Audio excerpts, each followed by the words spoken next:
Is this looking at me? Or not? Oh, it's right there. It's right there. All right. You didn't know it was a mole. This is just emails? Okay. All right, so it being on or about 6:30 on Monday, July 15th, I call this meeting of the Easton Conservation Commission to order. First up, we have 26 Miller Road. Evening. If you could just sign yourself in, please, and then introduce yourself for the recording. What does the recording do with the AC running? Not ideal. We'll usually turn it off after a little while. Are you okay? Yeah. It's just kind of falling off. Yeah. Yeah. Let me point it your way. For agenda item, how do you want that described? Yeah, just put your address. Oh. 26 Miller Road. It's fine. Call an RDA. Okay, and my name is Jason Haggerty. Right. Thanks for joining us. Have a seat. Oh, I see. It's looking pretty quick. All right. So you're looking to put a fence in? Yes, sir. All right. Andrea, if you go to this is public hearing, go to here, So this is and you'll see delivery. 6 Miller. Yep. Okay. And then you read what she's project It's summary. incredibly easy to do it that way. They have all sorts of pre-form letters. You just kind of go in there and type in the saying it's information. negative. Right. List out all the addresses and it takes care of the rest. Great. I don't know how much it would cost normally to do it, but $36. All right. So you see this here, and then you can go to it's a public hearing. So go to your public hearings, and then you'll see Andrea's comments. Okay. I happened to bring mine along, but I didn't have it. And there's one of those for each of these and for the request. Just keep, she's got them all marked nice. So when you did that one, So tonight, Yes. you have two new members of the commission. Hey, how's it going? Yes. And meet you. if you So open here's up the Word Michael. document, these are the Bill lines. is a nosy So we'll member, bring you right Carol's to a the member, folder Stefan on is the still our website. chairman. Rory Hi. is still the vice chairman. No, I'm not. Not anything yet. Everybody's. Oh, it just as of continues, right? Now, for the, right now. I'm not the vice chair. Mike Good. Oh, yeah, that's right. Oh, there was no vice chair. There is no Okay. vice chair. Okay. So anyways, have all the power.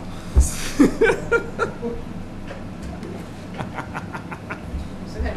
All right, so looks like a pretty simple project. Andrea, you were out there. I was, and a lot of you have been out there too, because this order of conditions for the septic repair was done last year. Okay. And the certificate of compliance was issued in June of this year.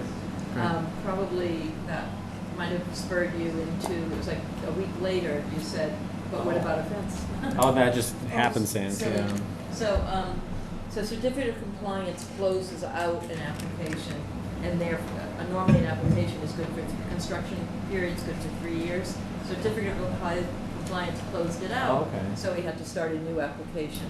The fence line is at the limit of work that we established in the septic upgrade. Okay. And so we at the time. And the shed is pre-existing? Shed is pre-existing, Yep. and so at the time, we had some disturbance behind the shed, and there was cleanup needed. Mhm. Now the fence line will prevent that from happening in the future. It's a Okay. nice little wetland at the base of that slope. Oh, okay. Yeah, we don't even go back there because there's the posts already there and everything, and so Great. Oh, they have the markers? yes. Marker, this Yes, is the they- marker with the PVC Yeah, they have pipes about Nice. a set 4-foot away PVC pipe. Awesome. Good. In your I like face. that. Excellent. Do you have any? No, I know. I was out yesterday, and the applicant kindly came out and walked me around the property. I know he's got a couple of questions about the silt sock is still in place Oh, no need. on the property. He wanted permission to remove it. Okay. And also, he wanted to know what his vegetation management options were around the area where he's going to put the fence and just beyond it, and also the side yards. There's some vegetation that's just sort of encroaching in on his lawn property. So those are his. Yeah, Those thank are you. the two questions that came up yesterday as I was on the property with the applicant. So Right. normally we have access to this television, and I can put up a picture of what the site plan. So Mhm. folks who haven't been might want to see what you've got in your hand. Oh, yeah. Yep. I just happened to bring this. Got it from the septic. Yeah, Septic this came from the septic upgrade. No, I'm sorry, just one large one. And then their fence project. So before they had the septic also- system put in, Oh, perfect. this is the BVW right here.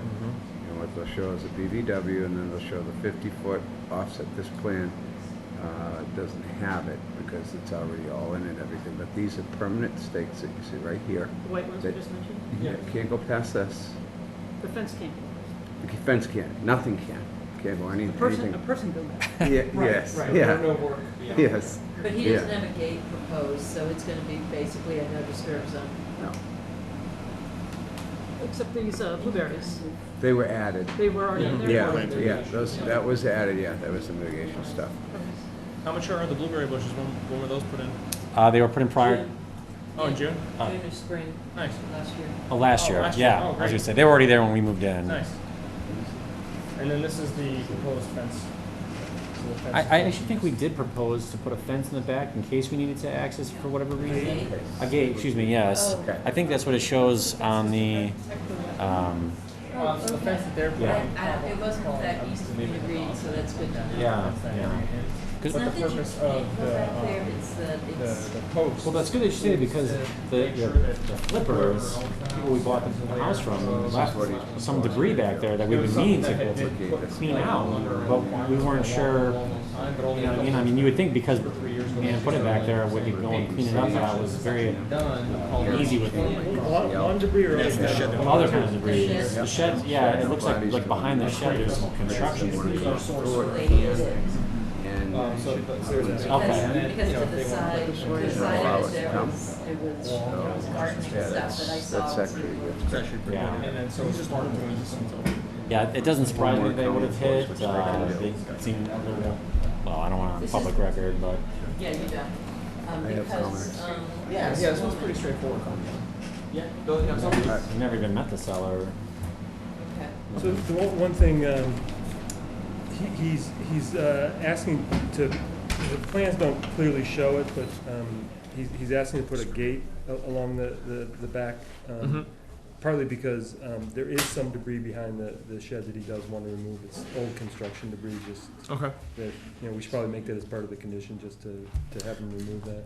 Yeah, let's see, 6. This is my comments. Remove 3 from behind the shed.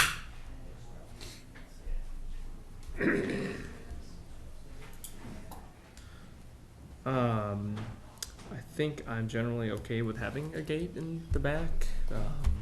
They can, As long as you have the Walk back up condition that he there. can't, you know, Yeah. no dumping or, right. that's a perpetual condition. Right. So. You'll hopefully find that it's difficult to move around back there. But there were a lot of invasive plants, Mhm. so you can come back and talk to some commission members who are really good about invasive plant management. Okay. And, you know, would probably happy to have that work done. Perfect, yeah. I'd be interested. I'm environmental program manager at Base Cape Cod down in Cape Cod, and so we have invasive plants we try to manage, so Oh, great. I'm becoming more aware of that issue. And then for the gate, single width, what were you? Just a single width, yeah, Single just, yeah, per person. And it was only because I didn't really want to close off access back there if, for whatever reason, you know, just had to go back there. You know? Right. The dog somehow So what they're doing, gets around, I don't know. this is gonna be solid too, PVC. Okay, very good. So does that answer all the questions? Yeah. He asked about type of vegetation. Mm-hmm. It was disturbed lawn. Yep. And it's got a leaching facility back there. So, I don't know that you would want anything with significant root system. Yeah. Are you thinking just for just keeping it lawn back there, or? Inside the lawn, inside inside the the gate? fence line. Yeah. Inside the fence line. Yeah, from right where the like the silt barrier or the straw wattle that's in place, in between the fence, there's just a lot of weedy material that kind of is springing up and encroaching on the shed. Mhm. And I just wanted to know if I could. I mean, it is in front of the wetlands Mhm. posts, and I just really wanted to know if I could clear it away somehow, rather than Oh, just kind of. yeah, it's in front of the posts. Yeah, it's in front of So the that's post, fine, but yeah. again, I'm not sure to the Yeah. extent that we can remove those. Like, just chopping them and letting them regrow, you know, kind of maintenance of them, or if we could actually go into the ground and try and remove, you know, the roots. I have no idea. Again, I'm not sure the species that they are, Yeah, but I think as long as you're inside Okay. The markers, I think it's Pretty- fine. There were a lot of invasives there. Yeah. Do you remember what you saw just I don't remember recently? what I saw. If you'd It like, was pretty dense. if you'd like to give me It is some pretty dense, guidance yeah. on, I can go out and talk to him on the site and bring your guidance to the site. Yeah, I mean, if I'm that's assuming- necessary, you know, I think as long as the work's being done outside of the markers, then Yeah, man, that's fine. I'd say the only thing you'd want, because he's on the wetland, is just say like he can't dig deeper than 12 inches or something Oh. by hand. You Yeah, know what I that's mean? fine. Yeah, I mean, and I no don't want him digging a 3-foot hole back there Right. to get rid of some, you know, some tree or something. You know? Right. Oh yeah, no trees, just Um, So there are some shrubs. it look. Yeah. Yeah, they look like shrub material. Shrub-like Yeah. material. Shrub-like material. shrub and growth front of markers. So these are between your proposed fence and the markers? Yes. Yes. Where's that? So if the markers, let's see, the markers. Yes, the markers are back here behind the shed, Yeah. and currently, there's the straw wattle. Sorry. It's like in front of that fence. Yeah, the line. straw wattle is kind of in front of where this fence line is, and in between there's like all this just vegetation that looks like it shouldn't really be there, kind of springing up and becoming pretty thick. Like I said, the markers would be back here behind the shed, Mhm. but I think the straw wattle would be probably right in front of where this fence line is What proposed. if they wanted to like throw down some wildflower mix or conservation mix? Do you have any issue with that? No. No. So. Okay. Is it sun shade? It is actually kind of shaded back there. Yeah. I don't know how much direct sunlight it gets. It. The plan will show you where north-south is. Yeah, can we see that plan here real quick? Score. The one, please. Thank you.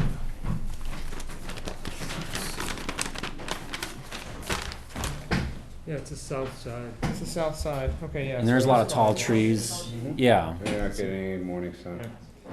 really, Um, tall trees. Mm-hmm.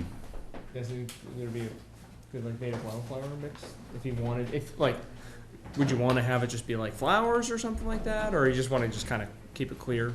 We haven't talked. Well, my wife and I haven't really discussed the plans for that. Getting rid of the invasives would be the primary concern, and then Yeah. stabilizing it, of course, would be the secondary. How we do that, we haven't talked about it. Okay, so I think we'd probably be fine with you guys stabilizing it either with like a conservation mix or a native wildflower mix. Okay. Where does that stuff come from? Yeah. Thank you. New England wildflower, but also, there's a site in Pennsylvania. So New England Wildflower, formerly presently Native Plant Trust. Not necessarily them. There's a place out in Amherst. Oh, right, yeah. Okay, good, that one. Okay. Anything else? Yeah, my only concern was on the fence. I'm glad that, I know this fence company, they've done a bunch of work for me, they're very good callers. Oh, good. You met Collar, I'm sure. Pardon? Collar, you met the salesperson? Oh yeah, I believe my wife dealt with her. Yeah, Yes. she's very nice. They're very good. So, Rory, is it a silt sock or is it a wattle? Water. Oh, it's a wattle, okay. So that can be removed, yeah, that can be removed. There's a silt sock, I was gonna say cut it and spread the mulch. But the only thing I was really concerned on is what type of fence he was doing. Because I would have an issue if he was doing the PVC or wood all the way around. Mm-hmm. But since it's going to be, what do you call it? Chain link? Chain link on the back of it, I don't have an issue because things are gonna go up and through there. Mm-hmm. Right. But if it was fence, it would be, you don't know what's coming up Be able there. to block it, yeah. Yeah, Mhm. so I don't have an issue with it because of that. Okay. Yeah, that was the idea, to allow any kind of wildlife transfer between the wetland and our lawn. All right. Sounds good. Keep the bigger things out. I do have a question about, I live on Western Ave, on the wooded side of the street. Okay. And we have access to I think it's the Clifford Granite right there. Okay. And there are a lot of trails in there, and we can go from our backyard onto those trails. So I wonder, what is your reason for wanting a fence, and would you be tempted in the future to like, oh, let's go make a trail in the woods, and what are the, It slopes down and it's wet. uh It slopes down really quick. There's no trails to be made. So it's hard for trails. But so if I may answer your question, so the sole purpose of the reason for the fence is we just have a dog, and we would really like to allow the dog to kind of be out and play without the leash, because he's still a puppy. We haven't trained him well enough to always come back when called. So that's really the primary reason. But no, we would never want to just trailblaze through the wetlands. We're both environmentalists. My wife's a PhD in ecology. We understand the importance of wetlands, and we're not really trying to destroy one just for entertainment purpose. Can you throw in a generic condition about managing invasives with the guidance of the Conservation Commission? Or the conservation agent or commission? The conservation agent or commission, the conservation agent may indeed speak to members of the commission. Just as a generic. Yeah, that's good. Allow it, so that these guys might actually, be the ones that do it. Yeah. these guys? The two This of them, applicant, the way he's describing himself and his wife, they this may this have pair of users. applicants seems like good candidates to. Thank you. Okay, sounds good. Any public comment on 26 Miller Street? Seeing none. Would you like to close? Oh, I just want to, thank you all for the time, and this is my first experience with local government since we just moved here to Easton, There we go. and it's kind of exciting. So There we thank go. you. Real life Parks and Rec. Yeah. All right. Motion to close and issue a permit to work, negative determination of applicability, and did we do a permit to work? No. Okay. All right. With the following conditions, that the applicant has permission to remove the silt sock, that we're requesting that they remove debris from behind the shed. We're going to allow for a single width gate to access the rear behind the shed. That they may control shrub growth in front of the markers, digging no deeper than 12 inches. They can use ground cover of conservation mix or native wildflower mix, and we are allowing for invasive management with consultation of the town agent or the commission. I second that. All those in favor? Aye. Aye. Can I have your On top of it. paper? Yeah. Perfect. And how would I go about with the consultation of, how does that Just give her a process work? call or email. Oh, okay. Chancellor, Give her a call. on a weekday, if that's okay. That's perfect. I was gonna say, I don't know if you all work on the weekends, but I haven't. I just wanted to make that clear. Okay. Now, I very have a question not related to this, but Mhm. Yeah, who is we're all, who is a we're all conservation set. agent? We're good. Thank you, folks. Andrea. Andrew's the agent. Yeah, so she's the under the regs, we're all Right. town employees, Yep. like technically. She is the town employee. Okay. So she's our point contact here in town hall and for the people in town to file their applications and ask questions and all that thing. Sure. My title, it changes depending on the function. Yeah. Sure, okay, Yeah, jack of all trades. thank you. Yeah. I think it's officially environmental planner and assistant Planning director. Planning planning director. director, yeah. That's when I want to be the agent. Assistant to the. No. Sorry, office joke. As of right now. 184 Lincoln Street. 184 Lincoln Street. Good evening. We had last I just minute did- I just did that, changes yeah. to this project, Did that. Okay. in the style of How are you Andrew tonight? Langhauser. How are you tonight, sir? Just came in at 5. Strangers, huh? Nice, Harmon in the hall. Yep, if you could sign in, please, that'd be great. Yeah, join us. Thank you.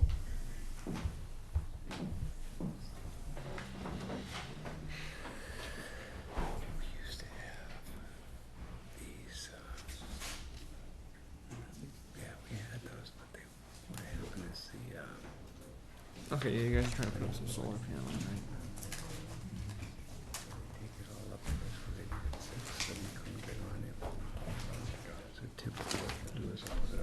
screen, and we can see what they're talking about. Thank you, Chris. Green card? You're Chris. I am actually Rich. You're Rich. Yes, Chris had a conflict. Okay. And, we've been speaking with him and corresponding with him mainly, but You guys aren't worried about baseballs hitting these? well beyond the fence, yeah. Yeah, Yeah, this is They have where some the Little League aerial- fields are behind. pictures if you need to see those too, but. Sure. Yeah, that So if helps. you could introduce yourselves for the record. Please. Sure. Rich Tabazinski with Atlantic Design Engineers. Colleen DiBenedetto, Centrica Business Solutions. And so we're here regarding the Athena Solar Project, which is at 184 Lincoln Street, and it's presently the site of the Southeast Rehabilitation and the Skilled Care Center. And the project is basically a solar canopy, an elevated solar canopy that will be located at the rear parking lot. There's basically 3 arrays. They're shown on the site plan in the rear of the building. And there's a small corner rooftop that will be shown, that will be proposed on the rooftop of the existing building. And the reason we're here is essentially to confirm that we feel that the work is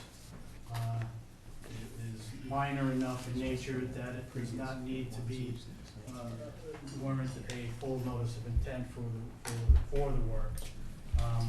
Panels will be mounted, like I said, above the existing parking lot. They'll be elevated about 14 feet above of the lot. And all the underground utilities will be all underground. And all that work, including the transformer and everything, is going to be outside the buffer zone to the wetland areas. And just to speak to the wetland areas, they're basically just 2 stormwater basins.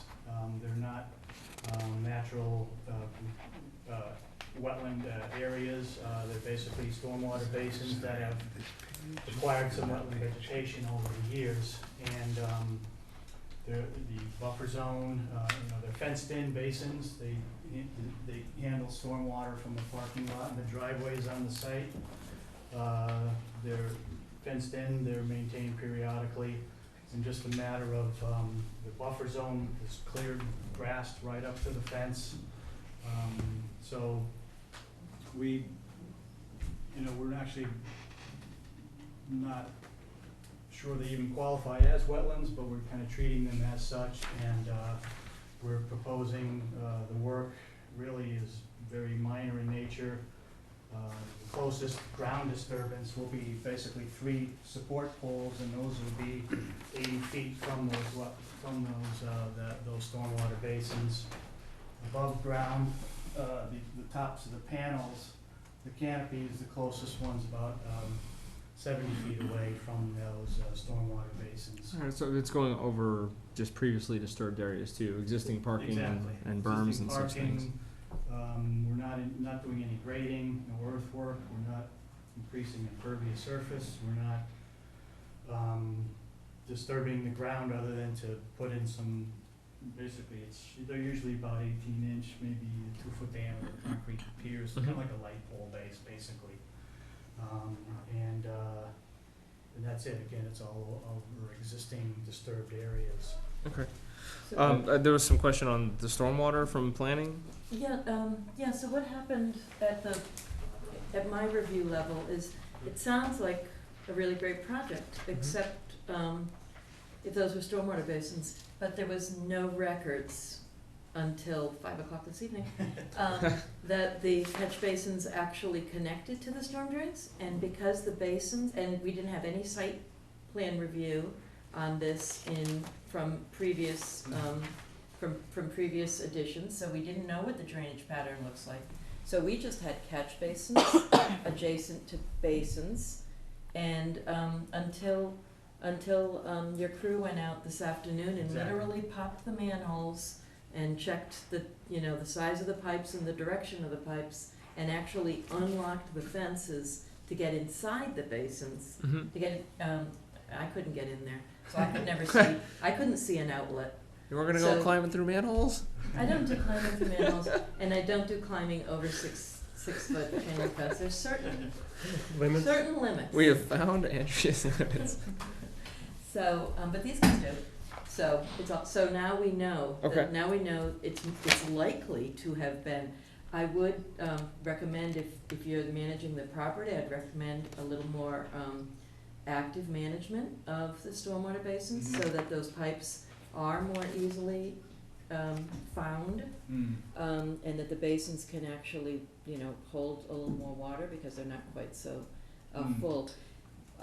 That being said, two other things happened. We got, you have, some of you old folks have actually been through a review at Stonehill College where solar arrays went over existing parking, and without gutters, we were getting sheet flow down and icing underneath because these actually were creating a shadowed situation, so they actually had to they had to go re-back and kind of redo it. Retrofit. Yeah. So in this case, they do have gutters in the details shown, and they do have drain pipes that come down. I would recommend a condition, there should be a second page with conditions. I would recommend a condition that speaks to possible modification of the drainage, of this drainage system should it not work. That you actually direct the water into the catch basins if the pipes don't go that, if the drainage pipes off the gutter, off the stanchions don't go that way. Alright, so if And the proposed drainage I would really control. recommend that you actively manage those stormwater basins. So, stormwater basins created after '96 are exempt from the State Wetland Protection Act. And the previous board, 3 of whom are still here, we're considering a clarification of the local regulations to also encourage stormwater basins not to be considered wetland resource areas, to encourage them to be actively managed, to collect the amount of water they were meant to collect. Okay. When you say encourage, what does that mean? Is there some pressure? Well, So- question about, I think it's, correct me if I'm wrong, but actively maintain the catch basins without having to come for permission in filing applications. Is that basically the gist? Not Yes, having to it- get permission to clean it up, but having like a plan and being able to go in and do it. So even, even though one of the basins has cattails in it, it's actually meant not to be a natural wetland, but to be a functioning stormwater basin. And you, Retention, not retain. Retention. to detain, Mhm. and so in this case, I think they're gonna, you think so? And I don't know how old It's a this detain, is. yeah, it's not a retain. So, so the, you can't treat it like you can't, usually wetlands are hands-off, but a basin needs to hold a certain capacity of water. You need to clean out the pipes to get the sediments out. You need to have it function as infrastructure, that has a plant base. Sure. But so my question is, you're recommending that the maintenance, better maintenance as a condition. How does that get policed or? It's on an RDA, it is very much a, if they don't manage it as a stormwater, it's very, we go to the planning board.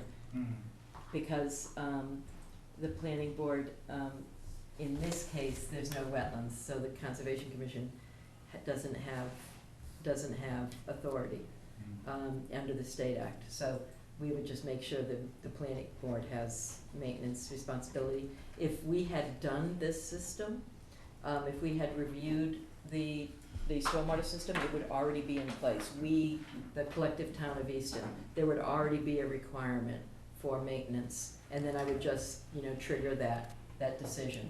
But in this case, we don't have one. So they are on their way over to the planning board right now.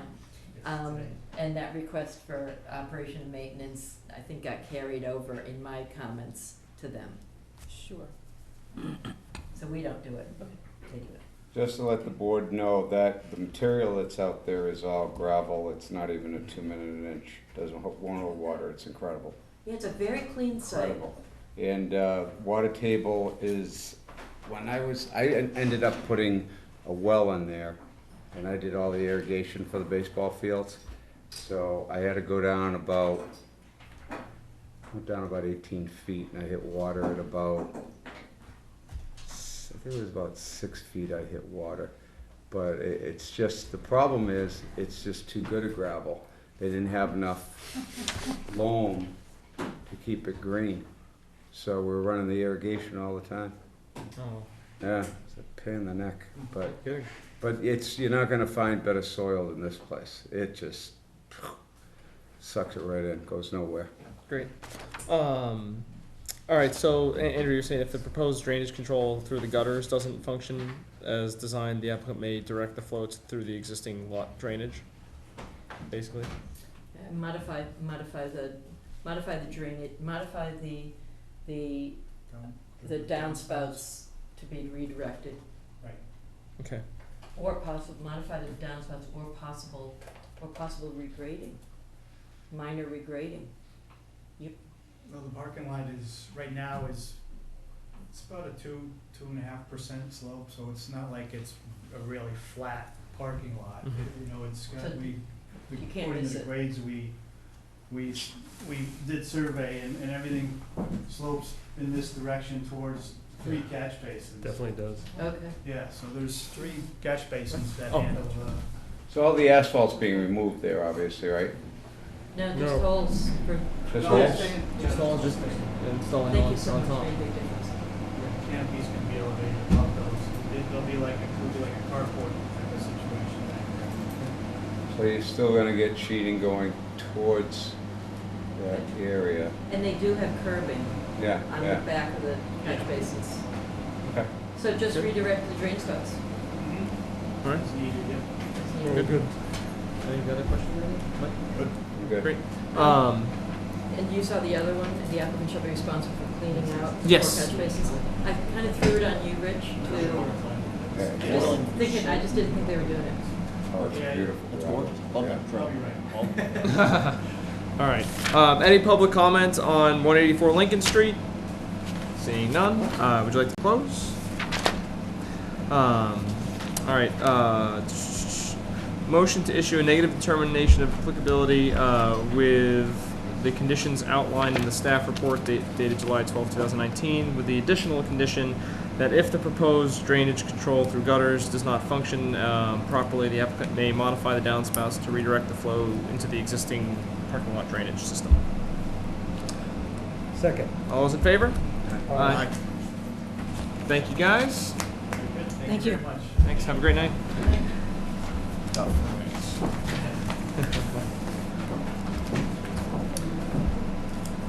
74 Kennedy Circle.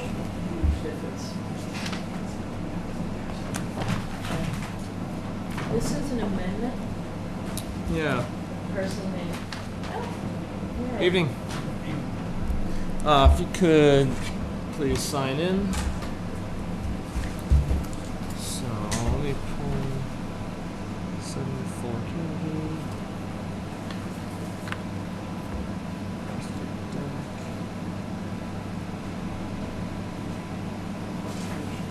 So this is a project we had approved a pool for last year. They have existing decking. Looks like they're adding. You said you're adding a handicap ramp to a decking. So in case you want to see what that looks like. And there's wetlands back here, pretty steep grade into it. Existing fence and the post. And that's the work right there, obviously. Here's a Yeah. copy of the application And plan. so that green File. line right there, that's the wetland boundary. And this orange is the, or red, I'm not sure, is the 50-foot buffer. And then that's the 100-foot buffer. So a lot of this work was done inside the 50-foot, but a lot of it was also on pre-existing lawn. That's why you want the splash garden. Yeah, so that was one of the things. And I forget if there was already like, was there already an area of like stone concrete Back next to the there. pond, next to the pool, Yeah, for the so- splash. Yeah. No, but You'll see this. There was like a disturbed area, not, that wasn't just lawn, it was So that's a. something else, well, like an old. Here. Okay, all right, yeah, It had already been disturbed. Yeah, there was already a footprint basically for a Pumping yeah. station. has, All right, if you could just introduce yourself for the recording, please. Scott Tebow. To this septic system. All right. What it does is the septic system is like a typical one. Yeah. Pipes, little holes in it. It's like it's called a dousing field. Yeah. So this keeps it pressurized, so the whole septic system. Certified gets copies. the rainwater at the same time as actually the cooling system. But they're doing this to get it away from the wetlands, so. Got it. It's way up here. I forget where You it was. remember going out to this property, this Yep. is, Oh, they moved it these out. are my Yeah, comments they from moved. a year I ago, see. Yeah. because it's basically a redo This is all, Mhm. this has been. with a new, Put structure. these in here. So we're adding the deck and a ramp from the No, they're not, existing that's deck. just the mark. Yes. They just mark And up here. is Yeah. is the decking going to be raised? Is because it's an above ground pool, Yes. so the decking will be raised above. Yes. So underneath the decking, it will just be ground. Grass or whatever Okay. happens after. Okay. So I was out to say yesterday, the sonotubes are already there. Mhm. They're already dug. You must have realized, oh, we gotta ask the Yeah. Conservation Commission at that point. So I think the people are ready to go once he gets approval to do this. Gotcha. So That is good some to of know. it looks like it was all hand dug. It isn't like they brought in machines or anything, so it was all Okay, hand so- dug. Yeah, there's like no way to get a machine in there. You gotta Yeah, go across. Yeah, you ordered for road. No, I was just trying to confirm septic for and them that everything. if this Right. is a hand dug property, little Yeah. disturbance. Right. Relatively level lot. Yeah, in that area. Until you get to the anyways. fence and then it starts to grow. Yeah, exactly. Yeah, the lawn anyways. Okay, very good. Bill, I mean. No, I don't have any problem with that now. Yeah, I'm good at it. Yep, I'm good. Um, Doesn't affect the septic system, doesn't affect runoff. Right. Yeah. So generally, with the situation like this, with the deck work, if you look at the ground's not totally covered by impervious like concrete or asphalt or anything like that, then the water's kind of just going to flow That's through the deck right, yeah. into the ground. So it's kind of less concern than like a paved patio would be. So the only thing that I would ask is we make sure that there's, you know, 3/16 spacing between the boards on the decking. I don't know what he's Yeah. using for decking, just to make sure that it's not sheeting off. What kind of decking is it, do you know? I believe it's gonna be the, Trex or something? Trex system. Does it say on So the if it's a plan? Trex system and they go with the clips, I just you want have enough to spacing stay- between the boards. Yeah, if it's a Trex with the clips, it's an 1/8 space. That's- They don't make it any, you have to stay with that. Yeah. But 1/8 will. As long as Yeah. we've got something, I'm okay with that. I mean, I was gonna say an eighth, and I said, oh, let me crank it up just a hair. And they That's they fine. can shrink, they do shrink, that PVC does Yeah. shrink, yeah. That's fine. I just want enough so it's not cheating the off. Trex spacers. Yes. That's fine. Well, or comparable spacing if he's using different decking. I just wouldn't want him to get, Right. if somehow the contractor changes his decking, he's all of a sudden, oh, we only Use approved Trek OEM, decking. use you know? OEM spacers. Yeah, so, Well, if they do wood, typically they use like a 12-penny Yeah, nail, 12 penny. which is an 1/8 inch, and they Yeah. put that between it, yeah. And then the wood shrinks. And the wood shrinks, yeah, yeah. And you end up with 3/16. Okay, so are these recommendations from the old? yeah. They are, I had a little bit of permitting fatigue myself on this project. It's really it's a straightforward, would have been an RDA if you didn't. Yeah, for that. no, but I'm saying all these recommendations. I don't even think he Or a needs the carryover, stormwater. basically, I right? don't think he needs the stormwater. No, I don't think any of these are really needed. in this Okay, case. all right, awesome. Very good. So this is an amendment. Yes. All right. So any public comment on 74 Kennedy Circle? Seeing none. Mike, you have any all questions? set. I'll get No? No? Bill, you good? I'm good. I'm good, yeah. All right. Motion to approve amendment to 74 Kennedy Circle with the requirement that they, ensure at least 1/8 inch spacing between the deck boards. I'll second that. Okay. All right. All in favor? I, Aye. All right. Thanks. Thank you for coming before us doing that. Yeah, A lot yeah, I of people appreciate it. wouldn't, thank you. water will go through. What's sheeting? Thank you. Sheeting is when water slides across. Oh, finally. It hits the asphalt. 16 Kimberly Drive. Gravity. Oh, You get- it just flows. yeah. Oh, shoot. It's like a giant sheet of water hitting an Got it. area. Got it.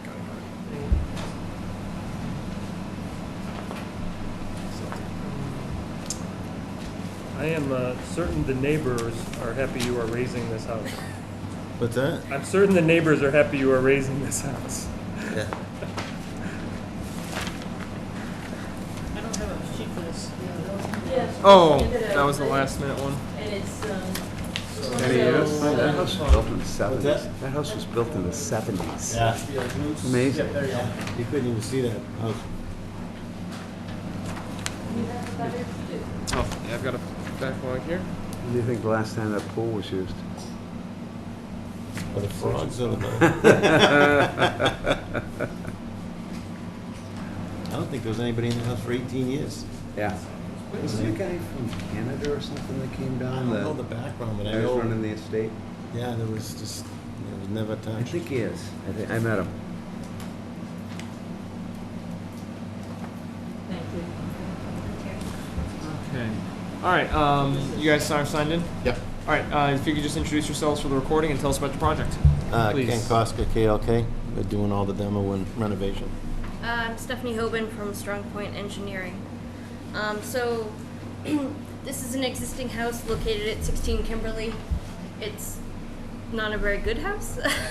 It's been abandoned for, we said, about 18 years.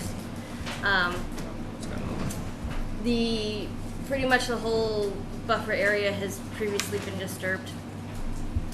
The purpose of this notice of intent was so that we can raise the house, rebuild a new house on the foundation, and replace the septic system. So the part of the plan is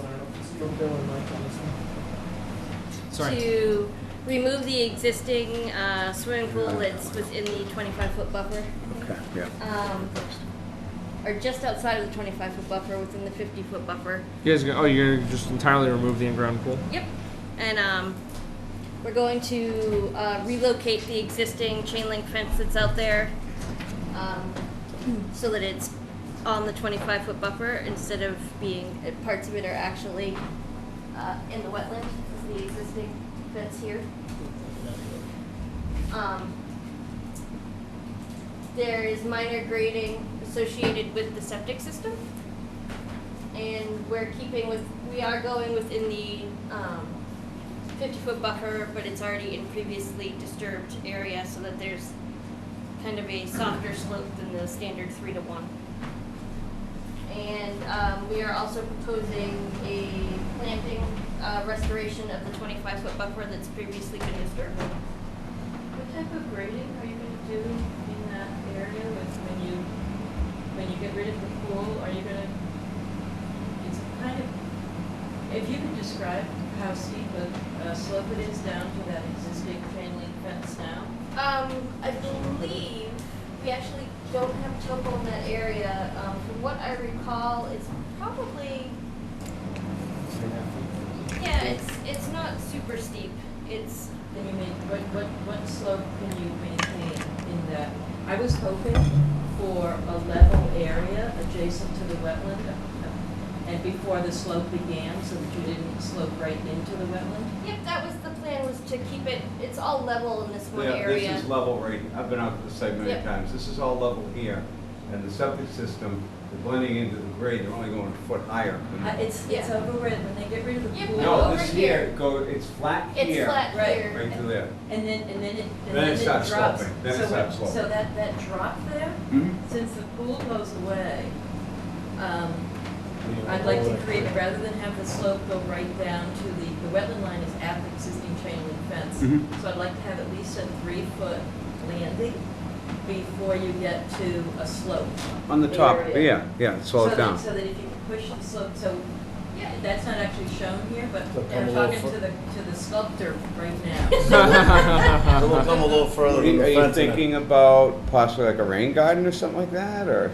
No, I just don't want the slope to go, I Just don't to want, go- I don't want a sloped line to go right into a wetland. So what are you Because thinking it's about at brand the new top? grading. What are you thinking at the top to slow it down? So basically 3 feet of level Say, inside the so fence. Here we'll put in a flat area before they. Oh, I get see what you're back saying. into the I see what you're place. saying. At I the got you. bottom. Yeah, Now leave like a little bit of a swale so it doesn't wash yeah, fast. gotcha. Gotcha. The purpose is good. We'll give it all the love we can. Oops, you get that condition? Yeah. All the loving. So why would you go through the effort of moving the fence? It's in the wetland now. So, To We gotta, there's a pool that's there. right? By the time we go in to break that pool up, we're gonna be in the wetland anyways. So we gotta reestablish it and clean that all up. Right, but, I don't know. Also, I mean, The critters can The go through fence there is and, somewhat in disrepair. Yeah, yeah, it it's needs to go. terrible. It's There's terrible. Parts of it would have to be rebuilt anyway, because trees have fallen down on it and stuff like that. yeah, and I think from our perspective, they're also kind of giving back some area that's currently Yes. lawn, basically. And then there's a separate document that has the planting plants. They're gonna kind of reestablish plantings in that area instead of lawn. So it's kind of because does this one need a waiver? No. No. Because Okay. it's all it's existing work. It's just Okay. that it's just an opportunity. Yeah, so a lot of what we do is kind of give and take because sometimes there are situations where either the buffer or wetland needs to be disturbed a little bit to do something, so they'll kind of give back in another area. Right. Can I have a look at the details of the plantings? Here, you know what? Oh, there you go. Jen, are you guys using the same foundation that's there? Oh, you are? Okay. Because I know they have the bathroom downstairs, that's why you gotta do everything gravity to the pump station. Yeah.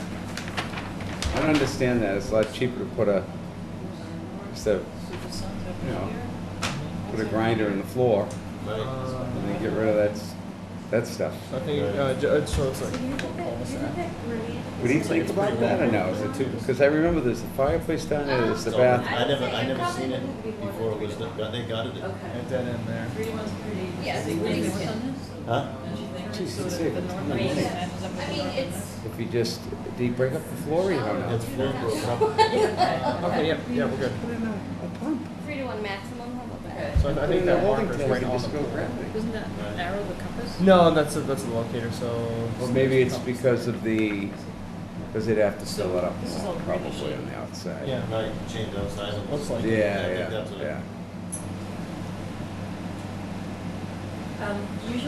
Usually it's just native vegetation, so, so anything you can recommend, right?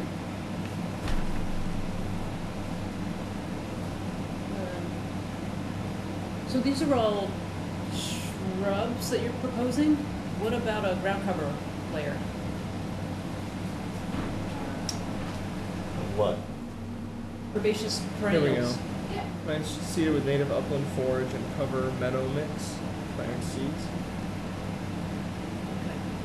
Was there a meadow mix for shade? Yes. Yeah. Maybe we can specify that. Yeah, otherwise it's a waste of the money. Yeah. I was just discussing with Kenny, because they got the holding tank, and they go to the pump station, and they've actually broken up, it's a raised ranch, so they broke up the floor down before, and I said, why wouldn't you just put a grinder and a pump in the basement, go to there and just, that will go back to gravity and feed the field, but the problem is being a raised ranch, top foundation's 155, so you'd end up having, the tank would be out of the ground, and you'd have mounds all over the place. And the system would have to probably go up a little higher. Ruin the only yard you have. Yeah. So I'm starting to see a pattern in some of these plans that I've been reading. And there could be more diversity in what we're using. Okay. There's like, how about some plethora? You know plethora? Yeah. Yeah. Is it a shrub or? It's a shrub. What? Yeah. How do you spell it? CLETHRA. Plethora. Did you see? One, two, Let's see. three, they have Give us 4 different The spacing's plants. all right? Sure. Okay. There's a lot of, there's a lot of tree cover in the area, so that's why Yeah. there's no trees. Would you like to say a maximum number of types of species? Not at all, the more the better. Okay, but The more diverse, the better, Okay. right? Rory, you been out there? I have, What do you see as a native for the ground cover? What'd you notice? I didn't know, I mean, I've got pictures, I mean, there's actually some knotwood on the property as well, so. I saw like, it looked like, was it a native vinca or something like that growing in? I don't think it It was. was something, I don't know what the heck that stuff was. There's a lot of nice fern. Yes. Yes. So what will, only concern is when how many plantings do they have to do if it wipes it out? Is it 2? It's 6 feet in center. 15, 20. So if this goes in and then all the indigenous stuff takes it over, what do you do? Great. Good. Yeah. All right. So, You know, it's a fantastic ground cover that will grow almost anywhere, is the native strawberry, right? For the area of Virginia. Whatever you guys, put a list together, what you guys wanna use, we'll use, I don't, it doesn't matter, it's, the hole's the same, it doesn't matter, it's Yep. gonna be different. One advantage to the strawberry is a problem I've been seeing is that the grasses grow aggressively and then smother the shrubs. yeah. Every plant that's a different situation. You get acid soil there, cause there's a lot of pine too. All right. So we'll note use of shady cover mixes for the planting area. They can also use native strawberry for cover as well, and we'll ask that they consider using clethra as an additional variety in Right. the plantings. So we just out of that number, just change plants. What was the perk rate out there? We actually couldn't perk Oh, you had to because send of it the out? high ground Yeah, so you sent it out. groundwater, so we What'd had they to say it send was? out. We were, I believe it was a class 2. I think we designed it for 10 minutes an inch. Yeah. So what elevation did you do?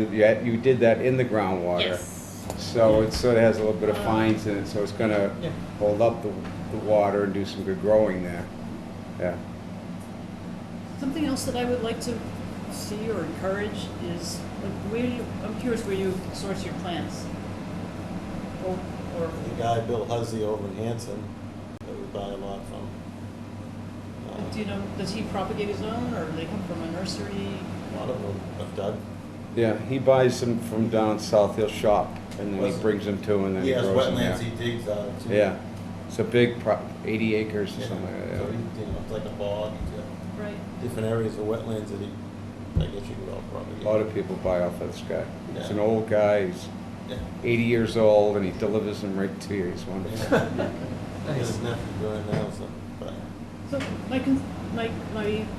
what's behind my questioning is, if we're gonna put in all these native plants, if they were propagated by vegetative methods, then they're all genetically identical. All the blueberries are the same, all the ilex are the same, chokeberries are the same, so that is a detriment, in my opinion, where there's an opportunity to have genetic diversity in these plantings. Whatever, I mean, you're new on the board, so it's all new to us, so whatever, come up with I guess a planting spec that you want everybody to use, and then we'll work off of that. We're just basing on this from what we've done in the past. Sure. I get what you wanna do, I'm fine what you wanna do, but Yeah. I think you gotta have, maybe, put a plant list or something that the engineers should use, and we'll do it. And I think you're speaking more of suppliers. Yes, that's supply and demand, I mean, it's just different times of year you can buy, I mean, we go down to Sylvain's down in Westport, they have a lot of stuff. Blueview gets it from wherever, I mean, sometimes you gotta change things because the supply is off. Would you achieve that diversity by buying it from multiple suppliers or by certain methods of raising the plants? Right, multiple suppliers Okay. is a way to do it. Yeah. I mean, if they're coming from, a lot of the shrubs that end up in Blueview, I know, come from down south, so they're not in our eco region, eco types. But that's why I like Bill Huzzy. Yep. It's next door plants. Right. It's all, Yeah, but Sylvain's in Cape Cod, you can order it and they have it for you in 3 days. Right. Typically, yeah. It's getting the job done too. Oh, yeah, of course. Right. You know, it's, so there's a lot of, there's variables and however, you know, we'll work, whatever way you wanna work around it. I mean, Yeah. Let's think about that one, because that could also, I you don't know, wanna if you're increase buying. I wanna be careful about increasing costs. Well, right, yeah, exactly. Because if we're buying 50 from one versus 25 from two suppliers, it could. Yeah, you can get it from one, are we gonna dance in every, how Right. many different places we're gonna go to? Well, we'll talk about that, because it would be nice to have some kind of leverage our expertise and have some kind of standards Yeah, I think around it's something we plantings. can work on. Yeah, definitely. Great idea.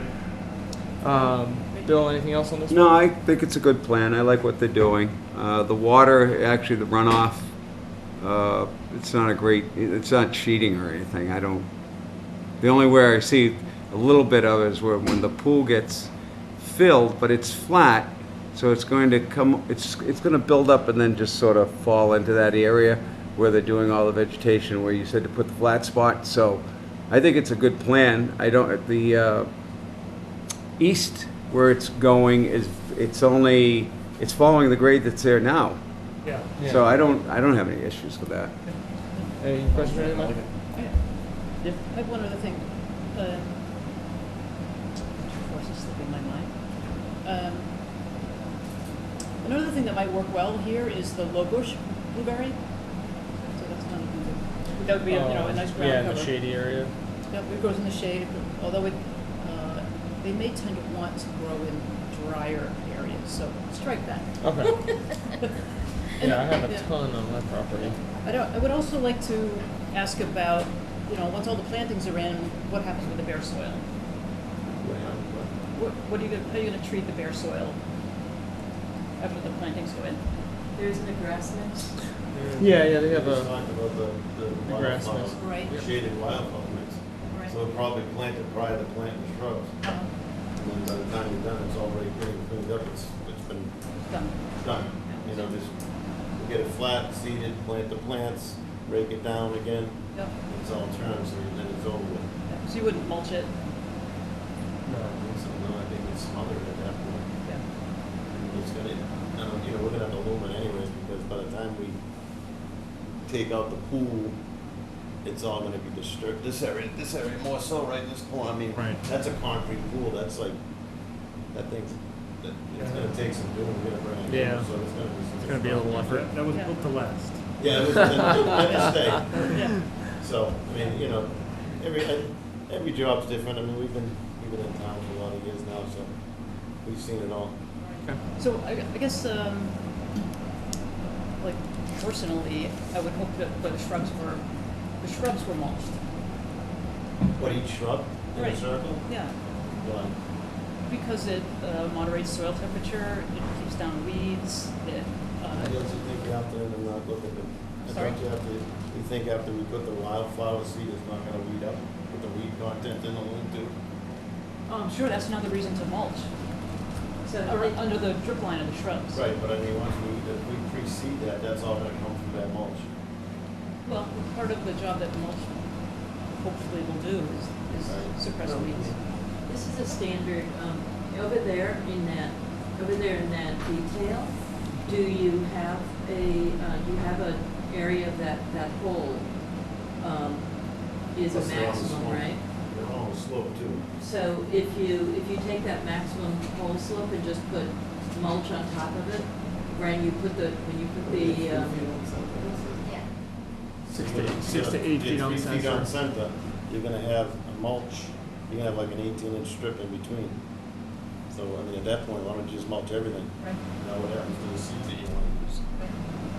So blueberries are big fans of wood chips. No, I know that, I'm saying, that's fine with that, but what happens to the seed after we seed it? If we're gonna, by the time, we might as well just mulch the whole thing. Right. Well, Yeah. we've got 6 to 8 foot on center spacing called out here. I thought it was 3. Oh, no. Oh, it on is center, 6 Yeah. feet at center. Yeah. Oh, I thought it was 3 feet on, that's my fault. Yeah. Yeah, so So- you can do it that way. I mean, Yeah, you have can do it that way. islands, but I thought they were like here and then. Yeah, it's gonna be like little tiny strips in between. No, it'll be fair. There'll still be a fair amount in between them. All right, are you guys all right with doing that? It's just more work, whatever you. Well, I So think we can- towards putting it maximum chances of success. Probably have an irrigation system that's gonna overwater. Is there an irrigation system for us? Yeah, there'll be an irrigation, so, you know, we can click the heads until they, the water 40 plants. What about drip lines? Why put a drip line in there after they're tied up, they're done? You wanna irrigate them all the time? Until they're established. And Oh, if it's now, but I can run the sprinkler system temporarily, adjust the heads until they are established, and then take the water off them after that. Yeah, that's fine. That's, you know, I mean, on the flat, once we get in the flat where the pool is, I can turn those heads so they spray 25 feet. So they're gonna overwater. You know, the rotary heads will overwater all those plants. Right. Enough that you wouldn't have to put that would just get more and more cost. Well, but the water has a cost. And the drip line, you've seen net of them, right? The I crack used pipe. to do irrigation net when I Yeah. started, but I know what you're talking Yeah, about. so you know the net pipe. Yeah. So, you know, But you gotta wrap that around 39 plants. sure. And have in a minute, you're probably gonna have 3 zones of that. Which, you know, at the end of the day, is probably another $1,500. Right. I mean, the pipe is cheap. Labor, isn't it? It's like, right. It's easier to adjust, I'm not trying to argue it. No, It's yeah. easier to adjust the hedge and come back later. Yeah. So You know that's, what I mean? yeah. So That's fine. That's, you want to plant, and you want it to be successful. And we own them until they grow. All right, great. Do you have any? No, just the comments? invasives, they have to have an invasive management plan, because there's not weed on the property, on the south side. Great.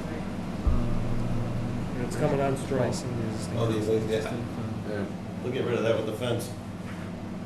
We just want to put it in the conditions. Yeah, no, absolutely. I wanna get rid of that too, that's just Yeah. gross. It's more than one growing season though, so it's. Yeah, that's why we say a Oh, yeah. plan. We're in there for a while, the person that's on the house. Okay. Very good. And Anything of else? course, we're going to take the car off the property, right? You can plant flowers in it. Front You won't yard. even be able to landscape that till next spring anyway, right? Yeah, we won't. Yeah. No problem. Very good. Can I ask a question about the deck? Yeah. There is an existing deck that's going away, and it had stairs down. Now you say there's a second floor deck. Will there still be a set of stairs, won't there, coming out? Yes. The deck, there'll be it doesn't show the stairs. Probably gonna have them come, there's a deck with a roof on it right here. Yeah, No, that goes away, right? That's going down and going back up. Oh, it is, it's gonna be Yes. replaced. That's gonna be Okay. all the same, and then there'll be just a deck outside it. So it's a second deck. Yeah, but Can it's. you give me the size of that second deck?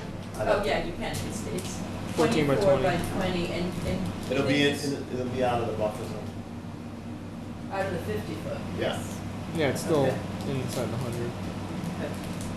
Okay. And that's just gonna be deck over with Yeah, just a regular supporting it. open deck. Okay. Yeah, I don't know if did you go on the property? I do not know.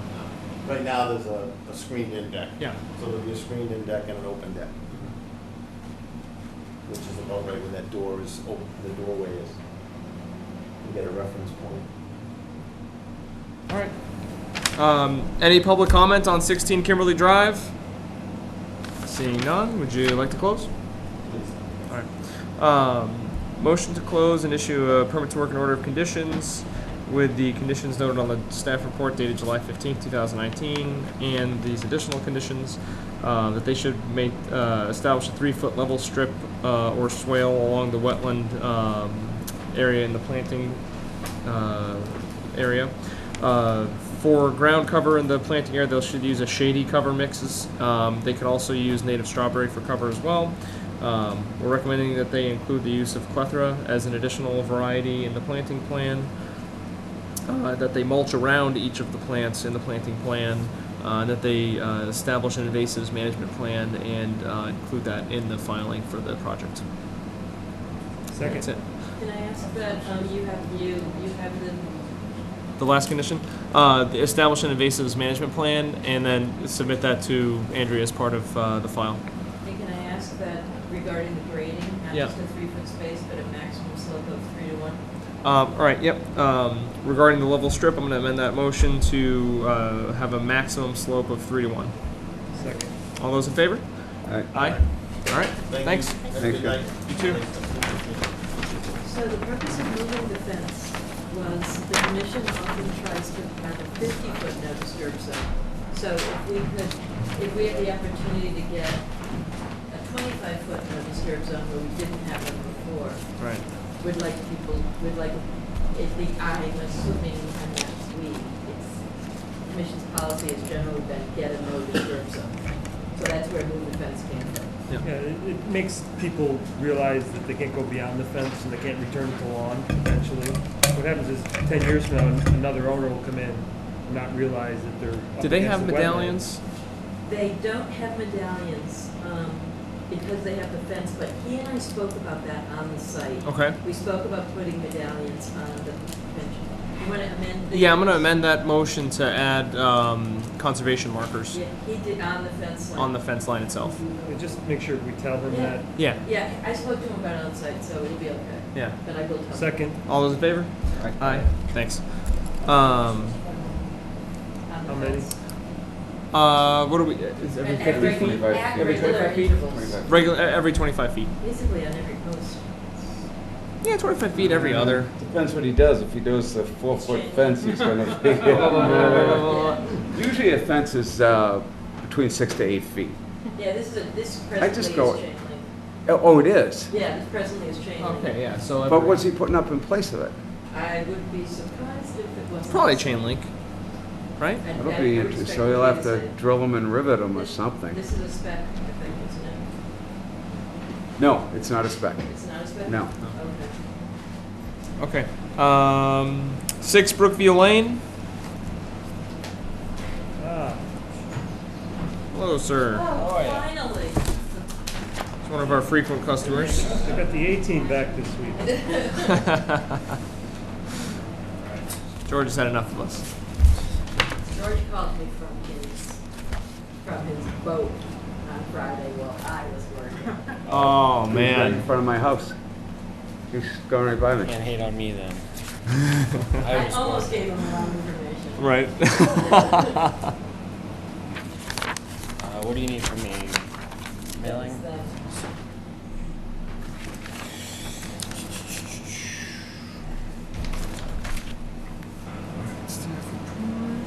So, yeah, the audio would like you to introduce yourself for the record, even Yep. though the rest of us are. That's all right.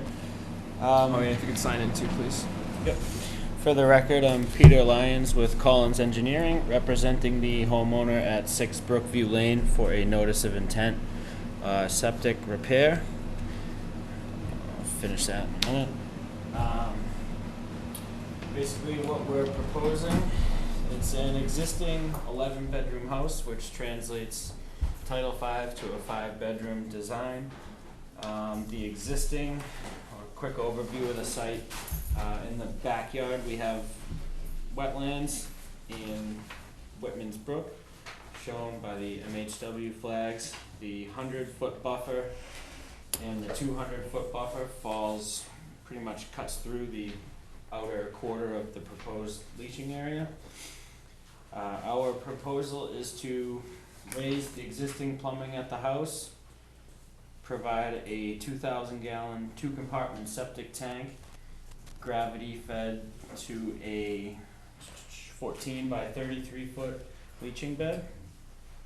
In the front of the property, you can kind of see where, a tight space out in the front, dealing with utilities.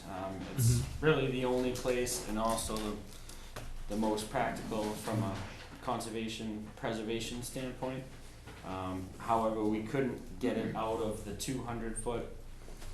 The pink line is the 100-foot to the wetlands, so our proposed leaching is outside of that.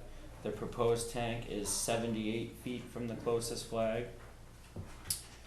A couple additional notes: we have proposed a soil stockpile area on the far north edge of the site that is outside the 200-foot and 100-foot BVW buffers. Proposed erosion control starting down gradient at the house, wrapping around the proposed project, and an additional erosion control line along the existing driveway. This is all occurring in existing lawn, no Mhm. trees coming out. And you've got it farther away from the wetlands than the current. Yep, yeah, the existing system is a failure, so anytime we can clean that up, it's a good thing. Yep. We were able to increase the distance from the resource areas a little bit. The grading isn't really gonna change much. We'll be actually pulling a little bit out of the hill. You know, typically we're dealing with a mound, but this one, we're actually fighting too much cover over the system. So, we're not increasing any, you know, runoff. It's not gonna look much different than it is right now. And again, it's lawn, it's gonna go back to lawn. Mm-hmm. So, post-construction, you know, no real impact.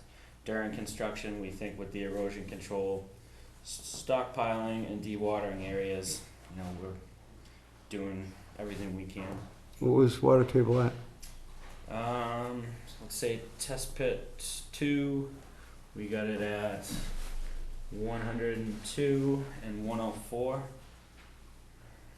And what are you at Which right is, there? which is based on, inches from the ground surface. Oh, really? Yeah, so it's actually deep. Wait, how much do you have to remove? What are you gonna strip out and remove? How deep? The removal is 108 inches, Ooh. and we got a bunch of fill in the front yard, so it's a fill Oh, yeah, to call it 8 feet, and then a sandy loam before you get into a medium Oh, it's course. nice, your trucks are right there, you're not gonna be disturbing anything. Yeah, so you do get Bill's into a resident, a class 1 septic soil. So, Oh, they're Yeah, right, it's a- that's right. Is there any trees, see to the, where's my north-south, where's north? I'm looking, okay. Oh, okay, so are there any trees on the north, sort of west side? See how it curves with the cul-de-sac? No, up higher, right in front of the septic, right in there. Is there any trees right No, there? no, it's all lawn. I'm looking at the Oh, satellite so- right now. the tree line's kind of more or less. Oh, where that's, my hand is. so you can back trailers right up there and just Yeah. live load it, It's gonna yeah. be, you know, small mini excavator work from the tank to the Right, house. right. And then placing the tank, you know, the tank truck will probably come off of the road a little bit, but, you know, it's not like you're backing way. No, down yeah, he into can the reach yard. that, yeah. a new Yeah, it's- erosion control method was added to your plans for this project, new to me. You're actually having the contractor sweep at the end of each workday. That's a standard note that we usually try to add. Nice. Yeah, I think that's in there most of the time. But, First yes. time I saw it. It's supposed to be done It's supposed to be anyway. done. And I've actually caught a couple, previous clients that needed to do some sweeping, so. Yeah, and on that note, we also, you know, that's to protect the street drainage structures as well as everything else in the road, but we do propose silt sacks in the 2 catch basins in front of the project. That's in the notes as well? It's, Shows right there. Or is it yeah, called little out? bits to both of them. Yeah, it's a So call in out. addition to taking care of wetlands, Taking care of the drainage. you take care of the town's drainage system, because it often right. goes into the. And you have all that fill coming off, and if it was sort of rainy out, you'd get it all inside there, but, Yeah, so these 2 structures do lead to an on-site catch basin, and then this is the drain line that dumps out the back, so it does end up right in the wetlands. And that's your Whitman Brook? Yeah. it's yours? It's yours, it's pretty darn close. Wow. to you. You're the one closest. No, You have I responsibility. was You gotta clean it doing out. Oh, it's sorry. mine, so that it's gonna disturb the trout that go by my house?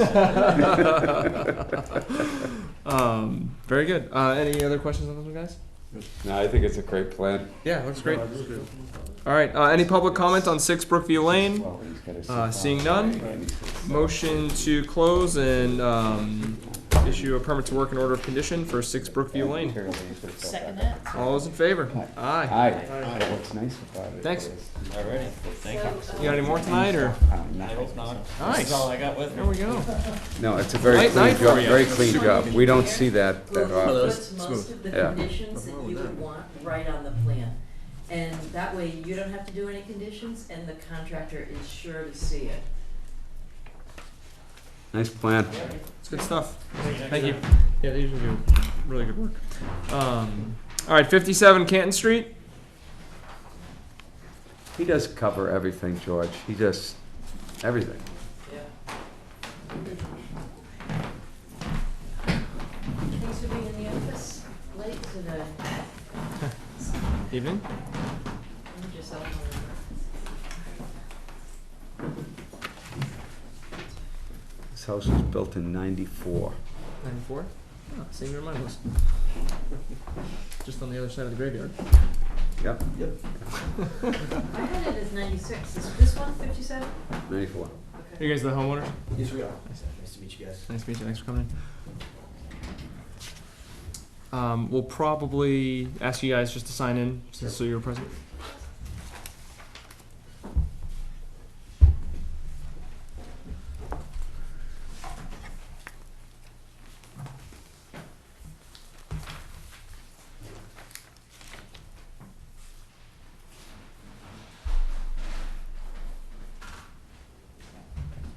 So we don't have a DEP number on this, is that right?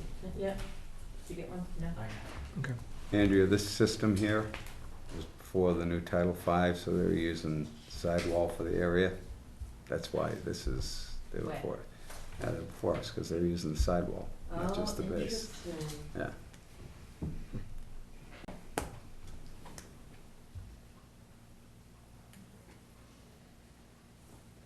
All right, well, they're signing in. If you guys wouldn't mind just introducing yourselves for the recording, please. Sure.